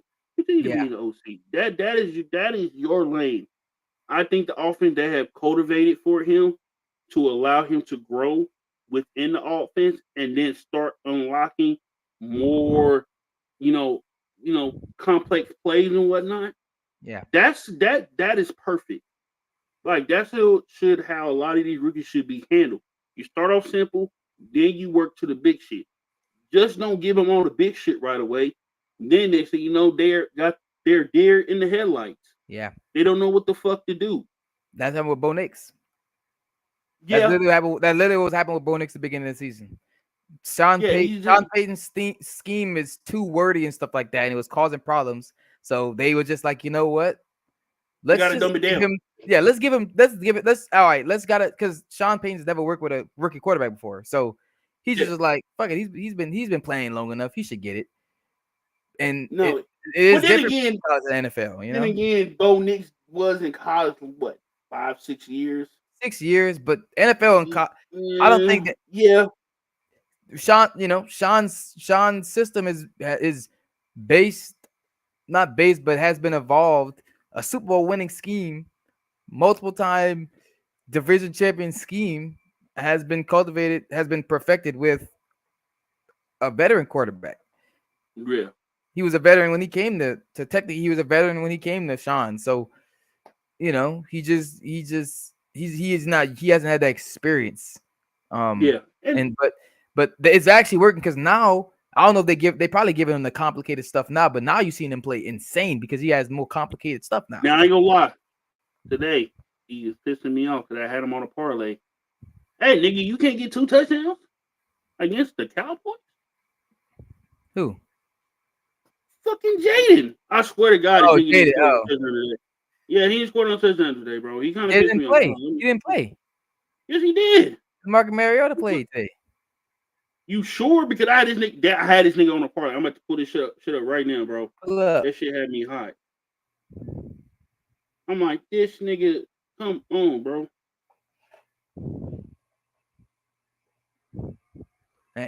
Anyway, I keep getting off track about the Panthers. Damn. What happened? Denver beat Denver. Now I'm just seeing the Chiefs Denver score. God damn. Oh, yeah, he didn't play. They pulled him out. Excuse me. He left the game with leg soreness. That's why. Okay, that makes sense. Yeah, that makes sense. But anyway, Eric finished his Panther stuff. But yeah, we receivers need to get him I think we need to get him a dynamic receiver because Bryce Young he's showing now that ability to elevate players. He's showing what he showed in Alabama because as even though argument people used against him was when he was like, oh, he was at Alabama, but people don't understand that was a depleted Alabama. That was not Alabama like we know it. That was an Alabama where Nick Saban out his own mouth after Bryce Young that next year, after when he retired, he literally said we was too Bryce Young dependent. Yeah, but so that just showed they didn't huh? Since you brought up Alabama. Oh God, I'm an LSU fan, so I hate Alabama. So let's get it real quick. Hey, all you motherfuckers that were complaining, Alabama should be in the playoffs. It shouldn't matter that we got 3 losses. Look at our strength of schedule. Motherfucker, you lost to Michigan with a depleted team and no quarterback. Sad. You lost to fucking Oklahoma. They skunked you motherfuckers. Blowout. You scored 3 points. You lost to Tennessee. You lost. Who else y'all lost to? Vanderbilt. Oh, y'all lost to fucking Vanderbilt. Vanderbilt threw they goalposts in the river because of y'all. Bro, y'all lost to Vandy, bro. And y'all thought y'all deserved to be in the playoffs over SMU and Boise State. That doesn't make any sense to me. Nah. And I know SMU, hey, they got blown out. It's okay. It happens. But we're not gonna act like SMU wasn't a good team. I think they beat 2 to 3 ranked teams. Yeah. This year. They lost the playoff. They lost a conference championship game by 3 points against a Clemson team. Clemson was pretty good this year. Boise State, that man Genty, who should have won who actually should win the Heisman, in my opinion. Played phenomenal. And I want to talk about Genty a little bit. Right? Because I see a lot of people saying he got exposed and whatnot. You motherfuckers don't know ball. They was putting 8-9 in the box. Yeah, on They purpose. was over on purpose. Not only that, because mind you, people like, well, other teams did that against Genty, and they couldn't stop them. I'm gonna explain why.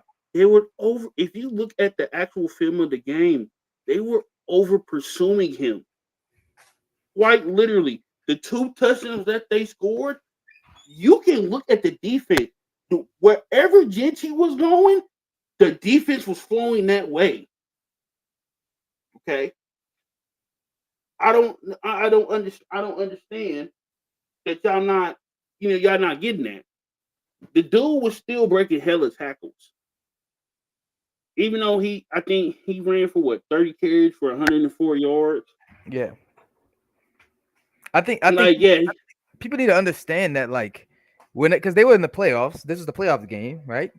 yeah, People need to understand that, like, when it comes to like NFL playoffs, college mm-hmm, playoffs, like these playoff games, these teams are the best teams in the nation. yeah, Meaning that some of these teams, bro, some of these teams, they can play above. They can play above their deficiencies as a team, bro. right, They can these some of these teams have coaches that can really scheme. They're just in smaller conferences, so you wouldn't see. yeah.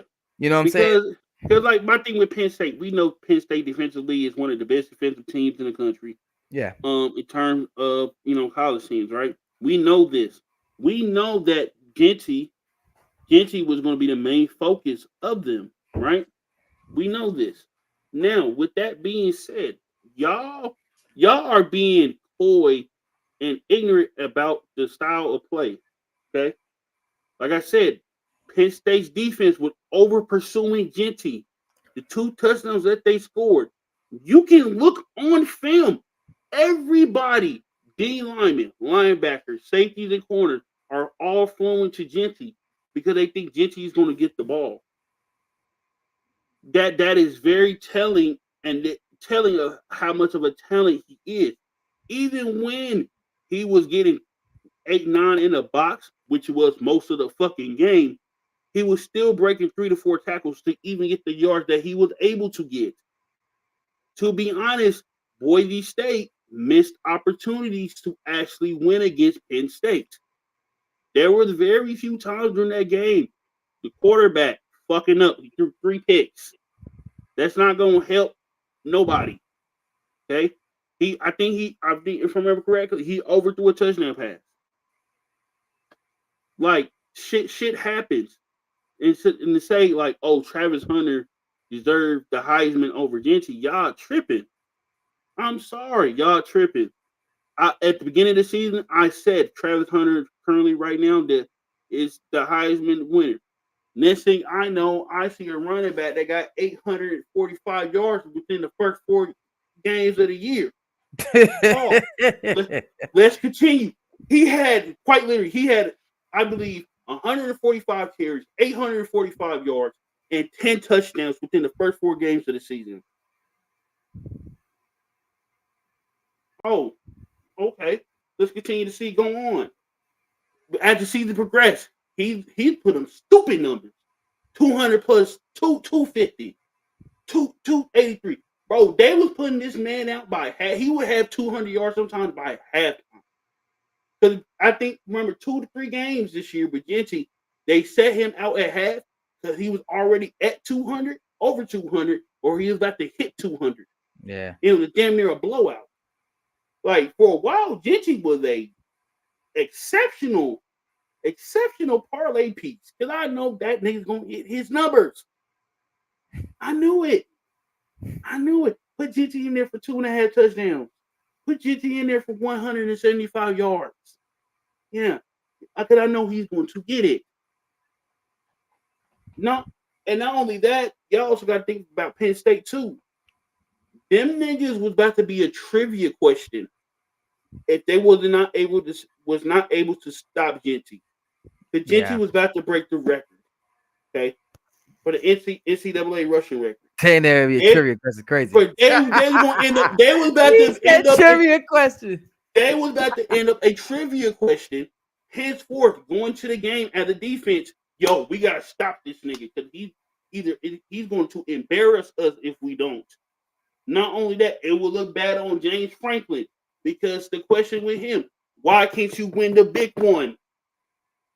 He been at Penn State for what, for the last like 7 years? Yeah. And this is the closest he has ever been to win the big one. He better show up. He better get it. That's the only thing I can say. But with Genty should have won a Heisman. And I get it. Travis Hunter, he did put up amazing stats as a DB and a receiver, right? Okay, with that being said, right? However, I don't think he was the best receiver this year. No. Like he should have got the, I can't forget the name of the reward, the Bitnikov for best receiver. The Bitnikov was a receiver, right? I think yeah. Yeah, the Bitnikov was for the receiver. So. I think yeah. So. Either it should have went to Nick Nash, or because Nick Nash he triple crown, or it should have went to McMillan. One of the two. So in this case, y'all kind of just favoring because he's likable dude. Yeah. Even though his woman is questionable. That's a nice way to put it. But he's a nice dude and he's a phenomenal athlete. And people saying, "Oh, he can play two ways in the NFL." No, the fuck he can't. No. I'm gonna tell you this now. I played both ways in high school, offense and defense. Let me tell you this now. It is taxing on the body. He won't be able to do it. They'll put it in for gadget plays. Yeah. He'll have scripted plays, but he ain't gonna have no. Yeah, he's not gonna play. He's not gonna play the entire fucking game in the NFL because he's gonna get it fucked up every single play. Quite literally, that man may be out the league. If he play both ways, he may be out the league within 3 to 5. I say 3 to 7 years. 3 years, bro. And he's not a big guy. He's a skinny guy. He's kind of skinny. So y'all tripping. If y'all think y'all tripping, bro. And then and I will say this though as well, because some of you motherfuckers, when it comes to football talk, y'all being disingenuous. I understand snap counts shouldn't count for somebody winning the Heisman, but at the same time, his corner numbers, they was not throwing him the ball. They was not throwing his way. That is phenomenal. That's what you want to see out of your corners. I'm sorry that you're so used to Trayvon Diggs giving up 1,000 yards in the season and having 11 interceptions. Yeah. I said, that's not corner. That's not a great corner. That means they're willing to try you on a consistent basis. If you are willing to get giving up 1,000 fucking yards, once again, they was not throwing his way. So of course his interception is going to be low. Of course his yards going to be low. Let's look at the completion percentage of the quarterbacks that threw his way. Let's look at that. That's just telling stat. Let's look at that stat. Let's look at the number of drops receivers had when on the side of Travis Hunter. That contested catch rate. Let's look at that. Let's look at the yardage. Come on, y'all. I think in that case, y'all being disingenuous when it comes to Travis Hunter. That shit matters. His lack of stats at the corner is very good. I want my corners to have low tackle numbers. I want my corner to not have a whole lot of interceptions. Yeah. I think like you said, people are so used to playing Madden and making their own player and having 20 interceptions or seeing Stefan. Trayvon Diggs have like 12 interceptions, stuff like that. That's not the type of corners you want. You want a Sauce Gardner, Patrick Surtain type corner, a corner that will maybe get 3 to 2 interceptions in the year, but he gonna give up a super low. You want a cornerback that can shut down the side of a field by himself. You don't want a guy that gets a lot of interceptions. That means, like you said, they're targeting him. That they are target. That means that they are willing to take the chance to target him because it's either going to be a boom or bust play. That's not good. Yeah, it's not good at all. So I wish people would stop using that against Travis. Like, oh, he didn't have a whole lot of tackles. He didn't have a lot of interceptions. Look, bro, he's shutting down a whole half the field. They not even attempting to throw his fucking way. Yeah, Quite literally, he is shutting down a whole side of the field.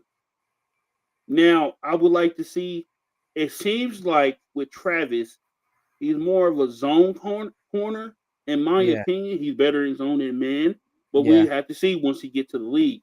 Now, hopefully, he makes the right decision and becomes a corner. Corner. Yeah. Don't you take your ass to receiver. No, no, No, bro. please He's don't. not gonna take, Go bro. He's no, not gonna take. No, no. no. He's a decent receiver, but it's a simple fact. I want Travis to have a long career. Take your ass to corner, man. That's kind of makes me feel like, for example, like in the draft, like the next team in the draft that is not taking quarterback is the Patriots. Yeah, The Patriots need a receiver. They don't need a corner. I mean, they they need need to pick another corner, but McMillan. You need to pick they need McMillan. But like, I could, but whoever get, I think the Jags got the first overall pick. They oh, is the Titans. it's the Titans. Mm-hmm. They not picking a quarterback. They picking Travis.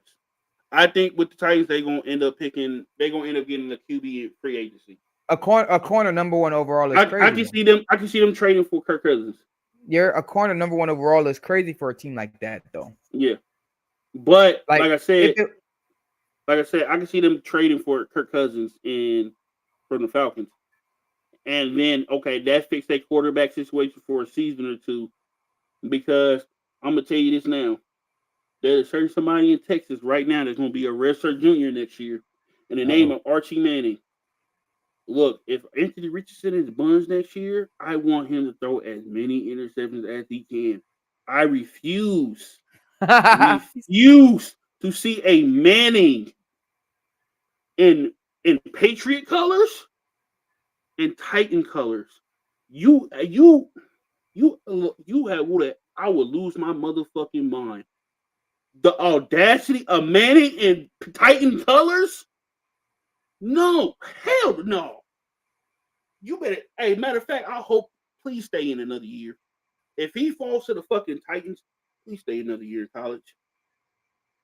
Cooper, talk to your son, please, please. I can't have a man in fucking Titan colors, bro. That is gonna hurt my heart. That is gonna hurt my heart. Like people were saying, I remember when Marvin Harrison Jr. was potentially going to the Patriots. I said, bro, that would break my heart. That would break my heart. Please, please don't put me in Patriot colors. Please don't. I couldn't handle it, bro. I think I will legitimately fucking crash the fuck out, bro. If I see a Colts legend son in Titans colors, Jacksonville, Houston, Patriots. Don't you put them in them fucking colors. I don't. Hey, stay in another year, man. Ask for a trade. Pull it Eli. Do something. Because that's what I was hoping Marvin would do. Because Marvin, he sounded like, yo, I want to go to the Colts. I want to go to Indy. Do you think he had the name power to do that though, to request a trade? If it, if the father, if Daddy Marvin got involved, I think they But could have forced I a think his trade. dad he would have to been more in the immediate though to kind of. Yeah, but here's the thing though, with Marvin, I would say this: when he does talk, you'll listen. Cause I ain't gonna lie, he's low key kind of funny. I remember Marvin got in before Terrell Owens. Because mind you, I believe Marvin Harrison to be a first ballot Hall of Famer. I believe he's the top 5 receiver of all time, right? And they made him wait. I think they made him wait 2 times. He like 2 cycles through, and he finally got in. And then Terrell Owens was complaining that Marvin had got in, and Marvin was like, "I don't give a fuck what this nigga talking about, nigga. I'm in. Worry about yourself, bitch ass nigga." And I just laughed at that. He didn't say it like that, But in my head, that's how I kind of read it. Like, nigga, you fucking complaining for what, stupid nigga? Stop. But man, but nah, bro. Like, I think if they really wanted to force a trade, they could, and the main destination would be Indy. Because I think he was around. He was around the team. He was around the team from a youngin. Like, it's probably all what he knows. So obviously he did okay this year with the Cardinals. I didn't give a fuck he went to the Cardinals. I was like, but the Cardinals are assholes for not trading with us because they knew what we was trying to do.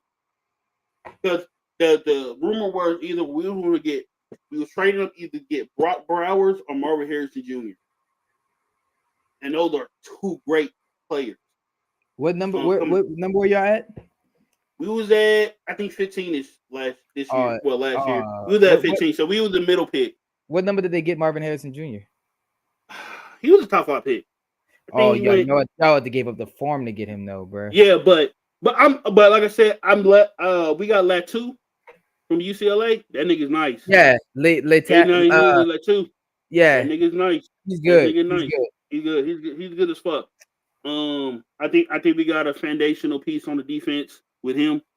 But yeah, man, I was praying and hoping that like Marvin followed us.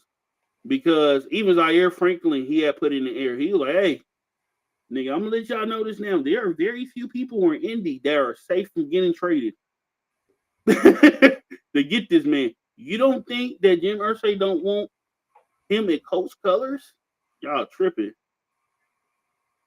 But he went to the fucking Cardinals, so I'm not too mad about it. Now, if he would have ended with the fucking Patriots, if he would have went to the fucking Patriots, I would have fucking rioted, bro.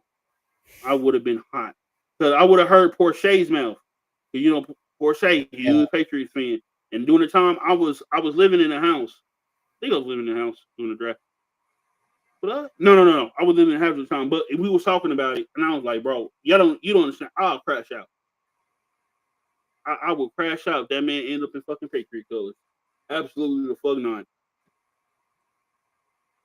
Yeah, I think he I think within the next in 2 or 3 years, if the situation in Arizona doesn't improve, he's gonna request trade. I believe so. And also it doesn't help your quarterback says, if I don't want to throw this nigga the ball, I'm not throwing him the ball. That doesn't help. Yeah. I think Kyler might be one of those quarterbacks that's probably gonna need a reset somewhere else, bro. He probably do. It's probably his time is up in Arizona. And I think technically I can see him being traded this season. This offseason, I can see him being traded. Yeah. But back to college a little bit. We do have two more games coming up. With predictions about the games. How you feeling? Let me look up the. Can you read it? Can you read me the thingy? Please, I don't got it. Hold on. Let me look it up. Football. So we have. So we have Ohio versus Texas. We have Notre Dame versus Penn State. Ohio versus Texas. Yeah, I have Texas taking it, Texas. and then I have Penn State taking it. Against who? Notre Dame. Mm-hmm. I want Penn State to win, but I'm gonna have to go with Notre Dame. The only reason why, hey, whoever make the national championship between Notre Dame and Penn State, that's who I want to win. I root for everybody black.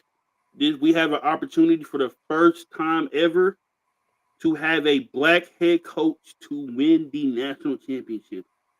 Do you know college football be going on 150 years? Roughly. Give or take. I don't know the exact number. 100 plus years of not having one black coach. Obviously, because America is a very racist place, but we're not here to talk about politics. We're not talking about politics right now. Yeah, we're not here to talk about politics right now. Sports. But that's crazy that in 2025 we're going to potentially have our first black head coach to be a national champion. And we can have So, two facing off. well, Notre Dame and Penn State, they playing each other. So somebody about to Oh get knocked. yeah, sorry, I forgot. Yeah, Sorry. yeah, yeah. So somebody, so like I said, whoever it is, James Franklin or I can't think of the other Notre Dame's head coach name. Whoever, with him, hey, I'm rooting for whoever. I root for everybody, but I hope y'all beat the brakes off of Texas because that's who I think is going to make the championship. Yeah. Beat the fucking brakes off of Texas, please do. Please make my night. But I will say this though, Scatterboo, that nigga with the weird ass name from Arizona State. Yeah. That nigga potentially had put himself as a top 10 pick. I don't think so. With the here's the thing. That I saw nigga his said, stats. no, here's the thing. He was on the sideline and was yelling at the coaches and said, I'm done with this. And next thing you know, this motherfucker is going off. He's running. He's throwing. He's catching the ball. This nigga is quite literally putting the team on his back. Bro, God forbid the Chiefs pick him in at 30. Bro, God forbid the Chiefs. Bro, the Chiefs got a player like him. He is definitely a player that if now he here's goes my problem with to him though. And here's my problem with him though a little bit. Running between the tackles. Between the guards. Yeah. That's his problem because for a while, hey, Texas was cooking that nigga. That nigga had like 9 carries for 34 yards. It took him a minute. But I think after he got done yelling at his coaches, he said, I'm done with this. And got back on the field. That nigga started going the fuck off. That nigga was doing anything possible. Hey, I think he's the type of player that like Andy Reid would love to scheme for, bro. Like drawing up plays for him would be crazy. But I hope that God the Chiefs don't get him. I hope that God. They go, yeah, because here's the thing. I've been telling people too with the Chiefs. They need a running back. Yeah. Pacheco, he come and goes. Kareem Hunt, y'all ran into the fucking ground as soon as y'all got him.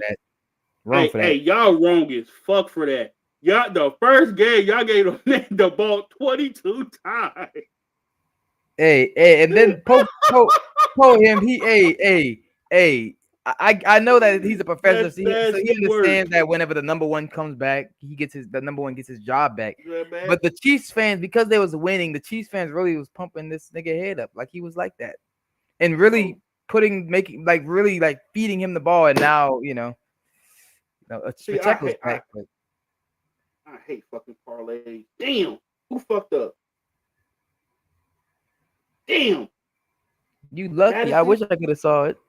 Nigga, did he score? No. So what happened? No. One of my bets, I had the running back from the Raiders to get less than 2 catches. The nigga got 4. Who? So the nigga fucked up my bet. His last name is Madison. Matson. Oh. Alexander Matson for the Raiders. He ended up getting 4 catches today. Fucked up my whole bet, bro. Hey, I won $7 though. I'm still disappointed. He's just disappointed. I'm still disappointed, me. Because like a lot of my parlays, I will miss 1 to 3 legs. Like somebody, and most of the time it's people doing shit that you're not supposed to be doing. Hey, motherfucker, you average barely 2 catches a game. Why the fuck are you going off and catching 7 of them bitches? Hey, you haven't scored a touchdown since week fucking 2. You scored 2 touchdowns today. Why? Hey, Trey McBride, white boy, tight end from Arizona. Motherfucker, you've been catching almost 10 balls a game. I bet on you for the first time ever. You get 3 catches. I bet 6.5. What the fuck is the problem? Nigga, am I picking the wrong people, the wrong wiggers? I'm like, nigga, if you go look at Trey McBride's stats, bro, he would have. Oh, he finally scored. He finally scored today. Yeah, of course, nigga, they had to. That nigga didn't score. That's messed up, bro. That's bad, bro. But no, quite literally, this nigga the entire season he would have 15 targets, 10 catches, 12 catches, 18 targets, 13 catches. I'm like, oh man, he's going crazy. This nigga ain't scoring. I know not to bet on him when it comes to fucking touchdowns. Cool, whatever. Yeah. Right. So I decided to 2 weeks ago. I was like, you know what? I'll probably put him on a parlay because I know he'll get the catches. He's not going to score. So I put him on a parlay. 3 catches. I said, you a bitch. I said out loud, you a bitch. How dare you, nigga? Oh my god, bro, that shit was infuriating. But no, go back to college. Like I said, I hope either Notre Dame or Penn State win it. Oh, he froze up a little bit.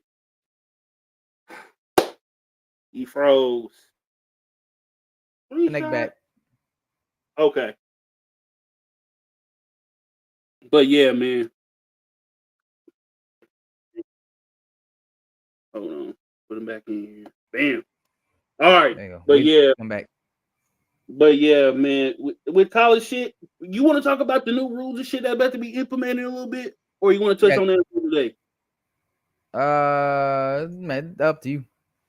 I want to touch on a little bit because all right, NCAA, y'all kind of getting a little egregious. Okay. I haven't heard of this, so this will be new to me. Let's go.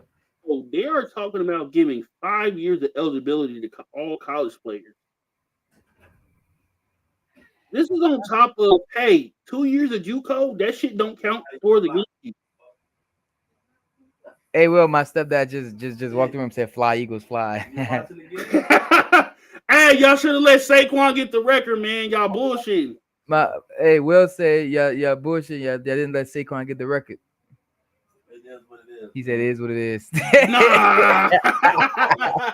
I thought he was because they say he practiced. I thought they was going He said he thought they was gonna do it because they say he practiced. They reported that he practiced. But fuck Sirianni. he said, "Fuck Sirianni." He don't like Sirianni. Yeah. I don't, man, because he not doing. Y'all understand? He not doing shit. As everybody else cool. Yeah. He ain't doing shit. He's a limited coach. Like he has a ceiling. They going back and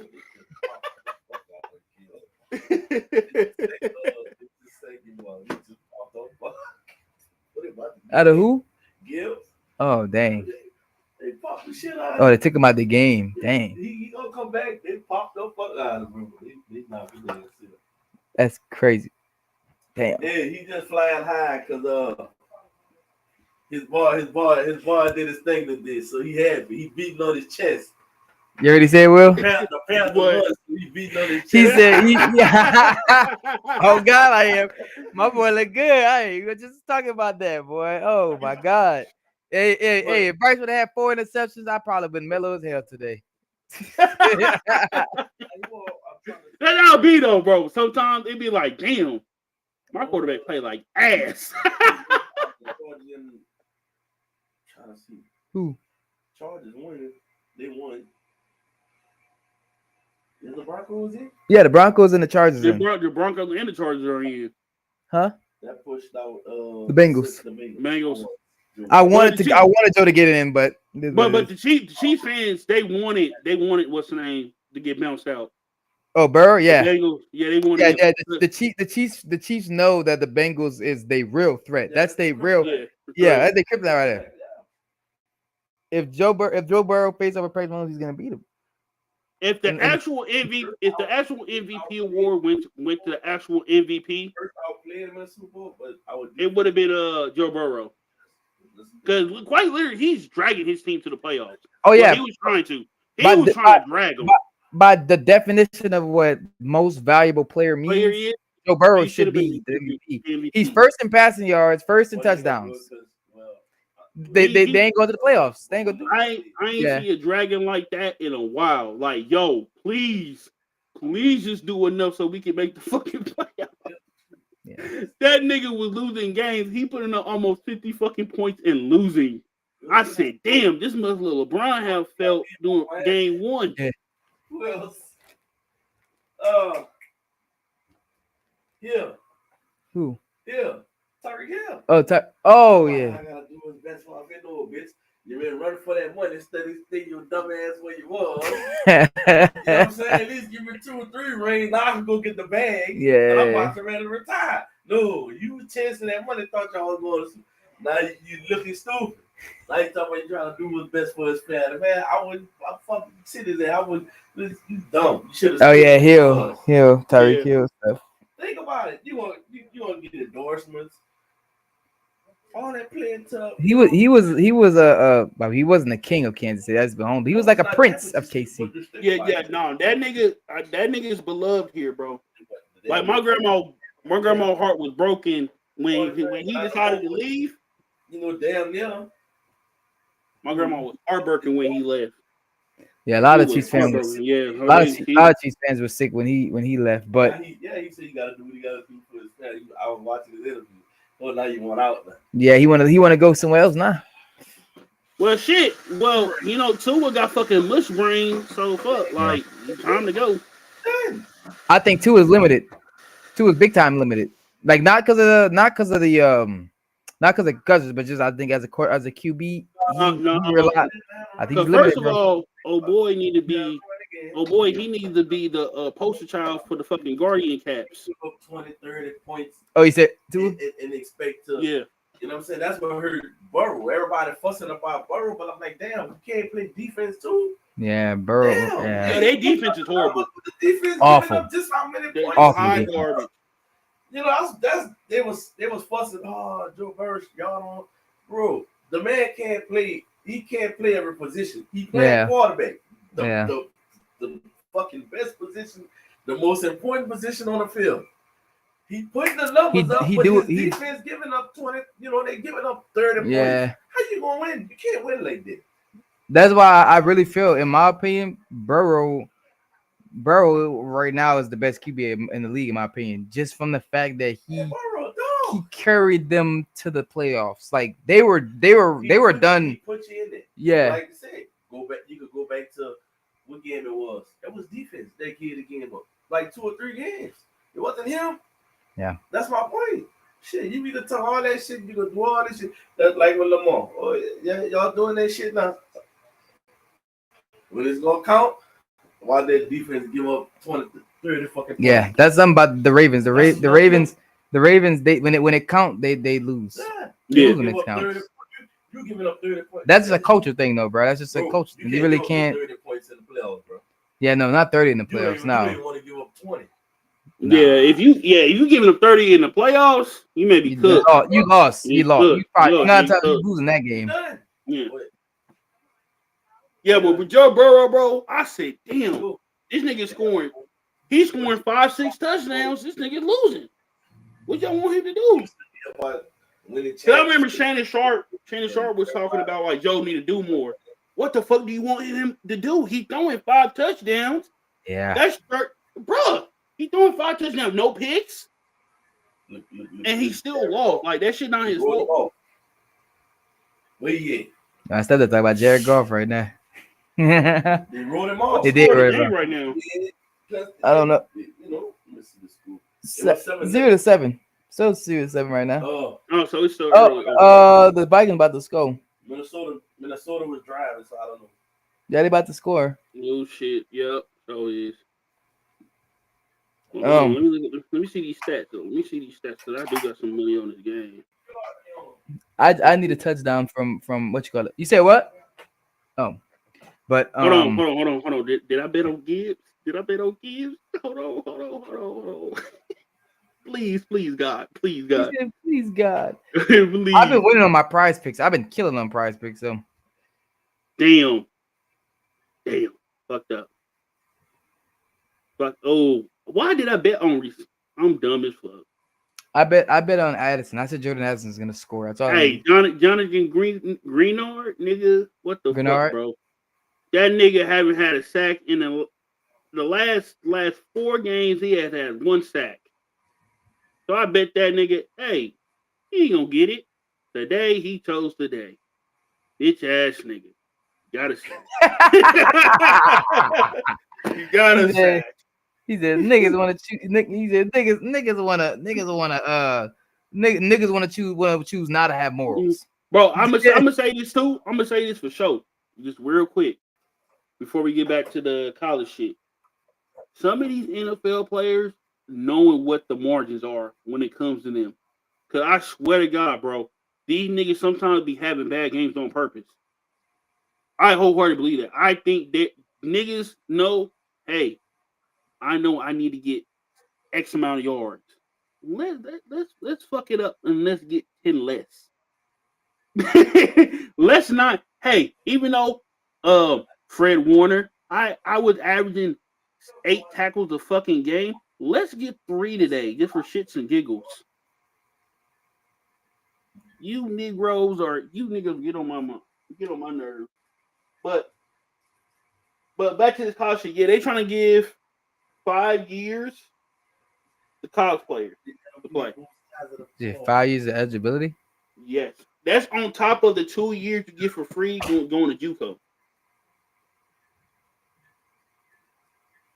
I think that's a bad idea. Yeah, it's a bad idea. Okay, if they want to do the college thing to where it don't really count towards against you, I think it should and shouldn't. So I was thinking about it earlier today. I think 2 years of JUCO should equal 1 year of eligibility. Yeah, there you go. Ask him what you think about it. I think that would be a perfect solution. Oh, and well, then I'm about to ask you. And Go then ahead. as far as the 4 years in college, hey, you go to a mid-major. I mean, you go to a major school, you get your 4 years. That's it. Or they go by the semester system. Because Division two go by the semester system, like the NAIA. NAIA, yeah. So they do. You get 10 semesters. You play 4 years of football instead of just a running clock. Because the NCAA, as soon as you touch the field, your clock starts. Yeah, as soon as you touch the field, your clock is on. Yeah, so I think that's one thing they should like. If they want to fix something, do it like that. So for every 2 years, 2 years for JUCO, you get 1 year. That's 1 year counted towards against you. You still get 3 years. Yeah. To play. If you give players 5 fucking years, that's ridiculous. You're gonna have old ass players, bro. Yeah. Now, mind you, I was an old ass player, so I can't really talk shit. I came back to the game. I was freshly 22 when I came to Sterling. Oh yeah, you old man. Yeah. I was thinking I was old, but no, I was the regular age. Yeah. You was regular age. I was 22 coming back to the game. Now, mind you, I was still a very good player at the age of 22 coming back to finish my education. I knew I wasn't making the league though, so I'm just here for shits and giggles and get my fucking degree and get out. But you're gonna have players 25. Okay, here's the thing: if they're gonna do this, these players need to be coming out with fucking doctorate degrees. We should see an uptick of black people getting masters and doctorate degrees. Yeah. If y'all gonna be in school that long, you don't walk out that motherfucker with at least 3 degrees. Something's wrong. Yeah. You should have associates, a bachelor's, and a master's. If you in there even longer, you should have an associate's, a bachelor's, a master's, and a doctorate or a professional degree. Because 5 years in college is crazy. Yeah. I think that it's interesting problem. I do think they should do something with the academics though, like make it required where you have to have a master's maybe. I think that would be just the easiest way to do it. You know, you have to get a master. You do that because if they just make it just a sports thing, like you can play, you just gotta play. You have more time to play the sport, not more time to do school and play the sport. You got people just having bachelors staying longer. You know. Yeah. You don't want that. You don't want that. You should, like I said, you should be at least walking out of there with 3 degrees. Also, I would also say, in terms of injury red shirts, because there's the tight end for Miami. He had 9 seasons of eligibility, and I understand why he had those 9 seasons of eligibility. Right, he ended up tearing his knee multiple times, multiple injuries, season-ending injuries. Right, but after like you get a max of 2. Yeah. Injury red shirt. After then, nigga, that's it. You don't get So no why are you more. still playing football in 9 years straight? What is wrong with you? You like at a certain point, you would think either A, I probably need to stop playing because I keep tearing my shit, or 2, I need to go ahead and leave because it started to look bad and people are starting to clown me. And like I Yeah. said, because I was an older college player, I understand your position on why you played as long as you did. But at the same time, you got to know when to go. Yeah. You got to know when to skedaddle and start getting that job. Just saying. Because like when former coach Coach Jackson, they the coaching staff at Sterling, his coaching staff was asking me to come back, and I knew at that time I was 26, about to be 27, about to be 27 that year. I'm 28 right now, so I was 27, and I kind of knew like, man, I need to kind of get up out of here. But because I finally had a coaching staff that respected me as a person, valued me as a player, and treated me with the respect that I deserve, I was like, you know what? I don't mind coming back for another year. But obviously, I didn't get to fucking play. They fucked up my eligibility. It's okay. It's just fine. That's God telling me, Negro, be done. You're old. Let the young people have their fun, bro. Yeah. But it's shit like that. Like, I get it. Obviously, like I said, from an older college player. But at the same time, you got to know when to leave. Yeah, bro, that's ridiculous. Like, Yeah. that's ridiculous. 9 years, bro. You have dodged. That shows that you have dodged adulthood. I'm Yeah. sorry. At that point, hey, bro, you should be having. You should have at least if you don't walk at that motherfucker with 3 degrees, there's a problem. You wasted your time. First off, Wasting your time. If you walk in there with just a fucking bachelor's, something's wrong. Something's wrong. You better have 2 masters and a bachelor's, or a bachelor's, a master's, and a doctorate. yeah, they should. Nonsense is crazy. If he was to get drafted, which he wouldn't, they have to say doctor before his name. Yeah. They better. It ain't no way. 9 seasons. I said 9 seasons of college football, bro. I barely got through 5, and I came back at 22. Yeah, I 9. barely got through 5. Once I hit 20. I played my last season 26. Once I hit it 23, my body it was like, hey, bro, some of these injuries and shit is not healing up correctly. Starting to nigga, linger. nigga, hey, you know that camp, when you get in the camp, it take you 1 or 2 days, like to get real, like accustomed to football. Yeah. Hey, nigga, why this shit taking a week? My body still hurts. I am not ready for war. Nigga, I don't want to sit in these meetings. I don't want to practice all the motherfucking time. Nigga, my body aches. I got knee problems. My back hurt.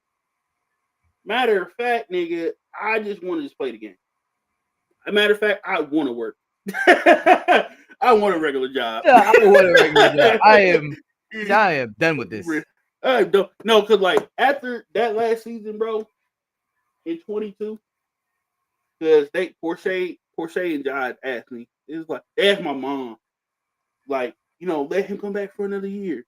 I had let these niggas know beforehand. I'm in retirement. My mom says I'm in retirement. I'm done with this shit. She told them niggas up front, this nigga is coming home. He's done. He no more. No more. He has had his fun. Time to be an adult.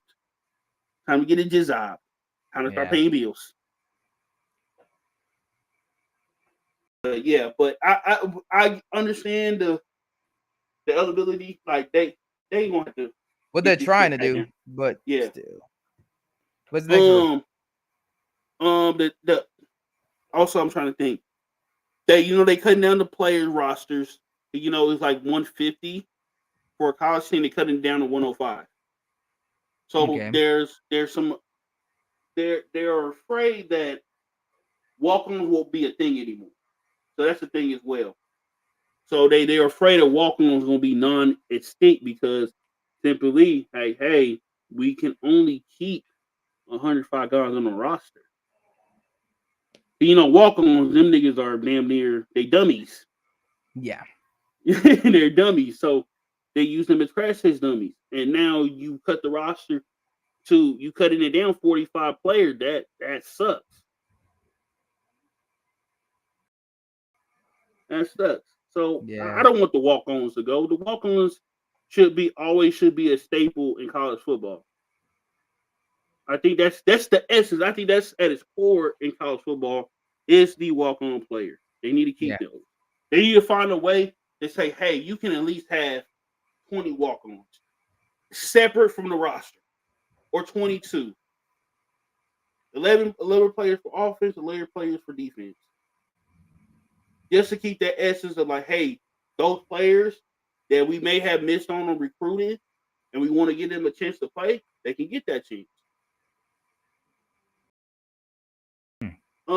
They also gonna have to fix this NIL shit too.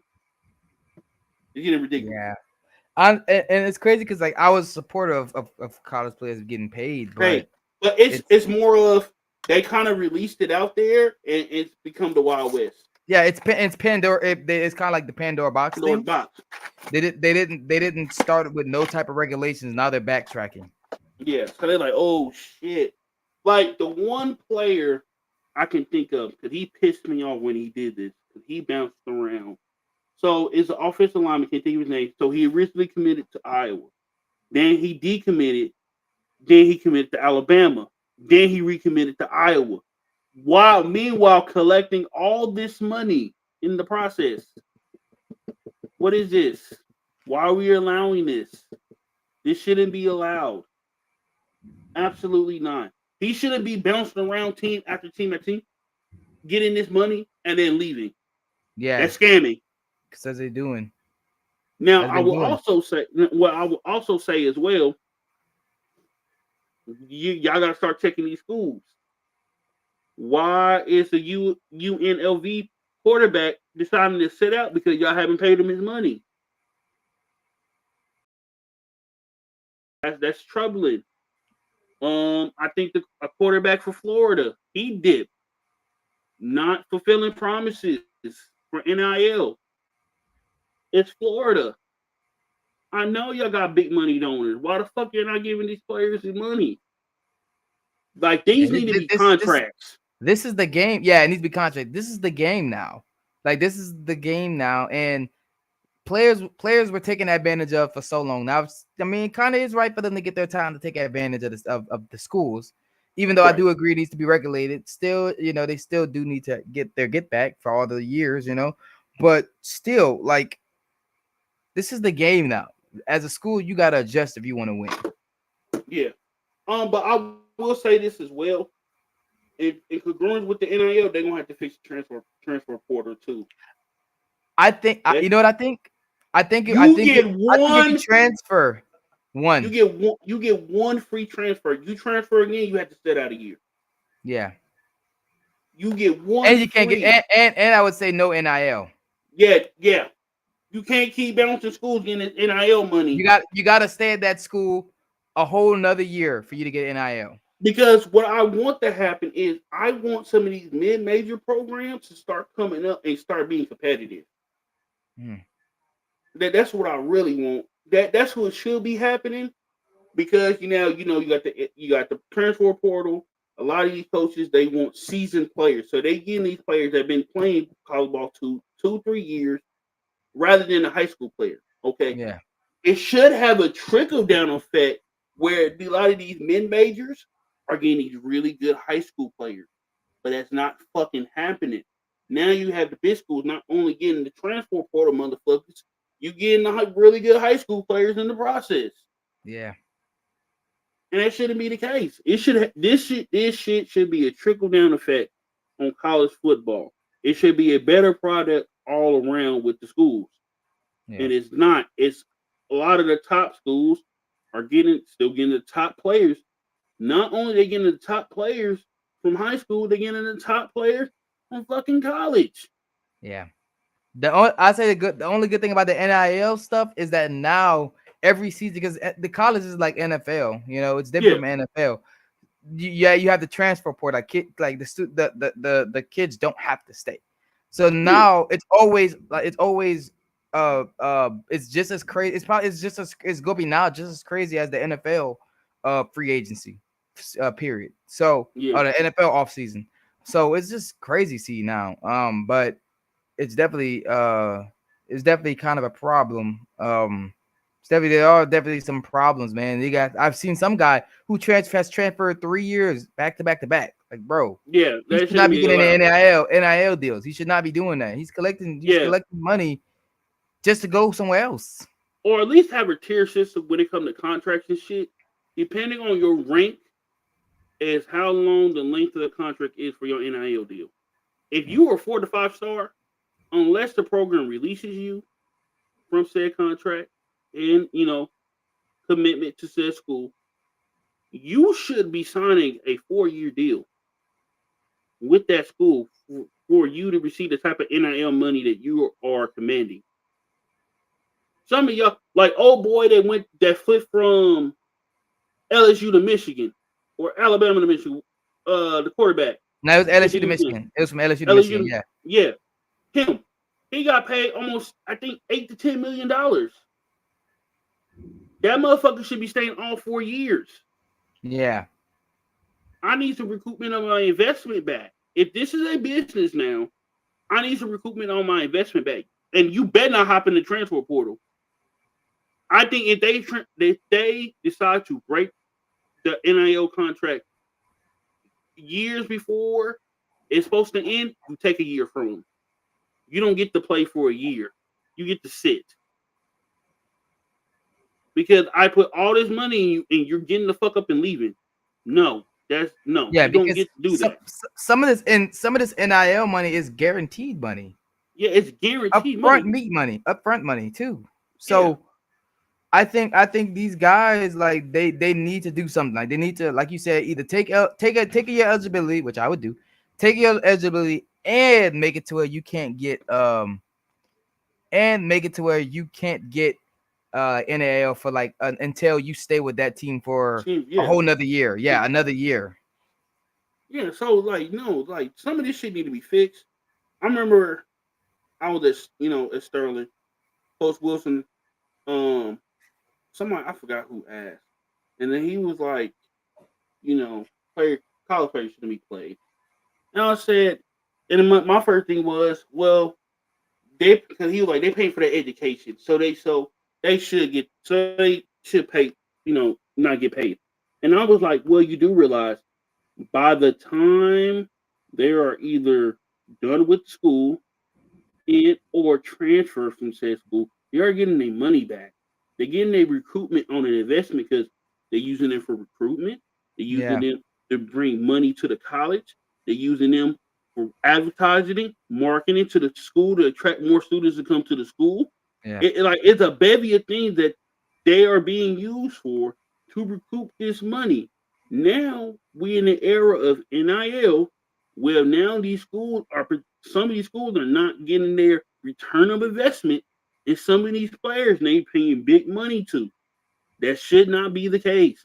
It should be the same thing for the athlete. If you sign a contract, you play by said contract. You don't get to hop and jump in the portal because you upset. You may be upset about playing time, which I understand. But you don't get to keep hopping place to place and collecting money. Yeah, and keep running up the bag. And you're not doing nothing. And you're not performing on the field or you're not living up to expectations. And you shouldn't be able to do that. Yeah. But man, we've been at it. Oh shit. 2 hours and 49 minutes. Yeah. Damn. But it was a good live stream though, for sure. Yeah. I would say this. I got a lot of editing to do. Jesus Christ, this is gonna be a lot.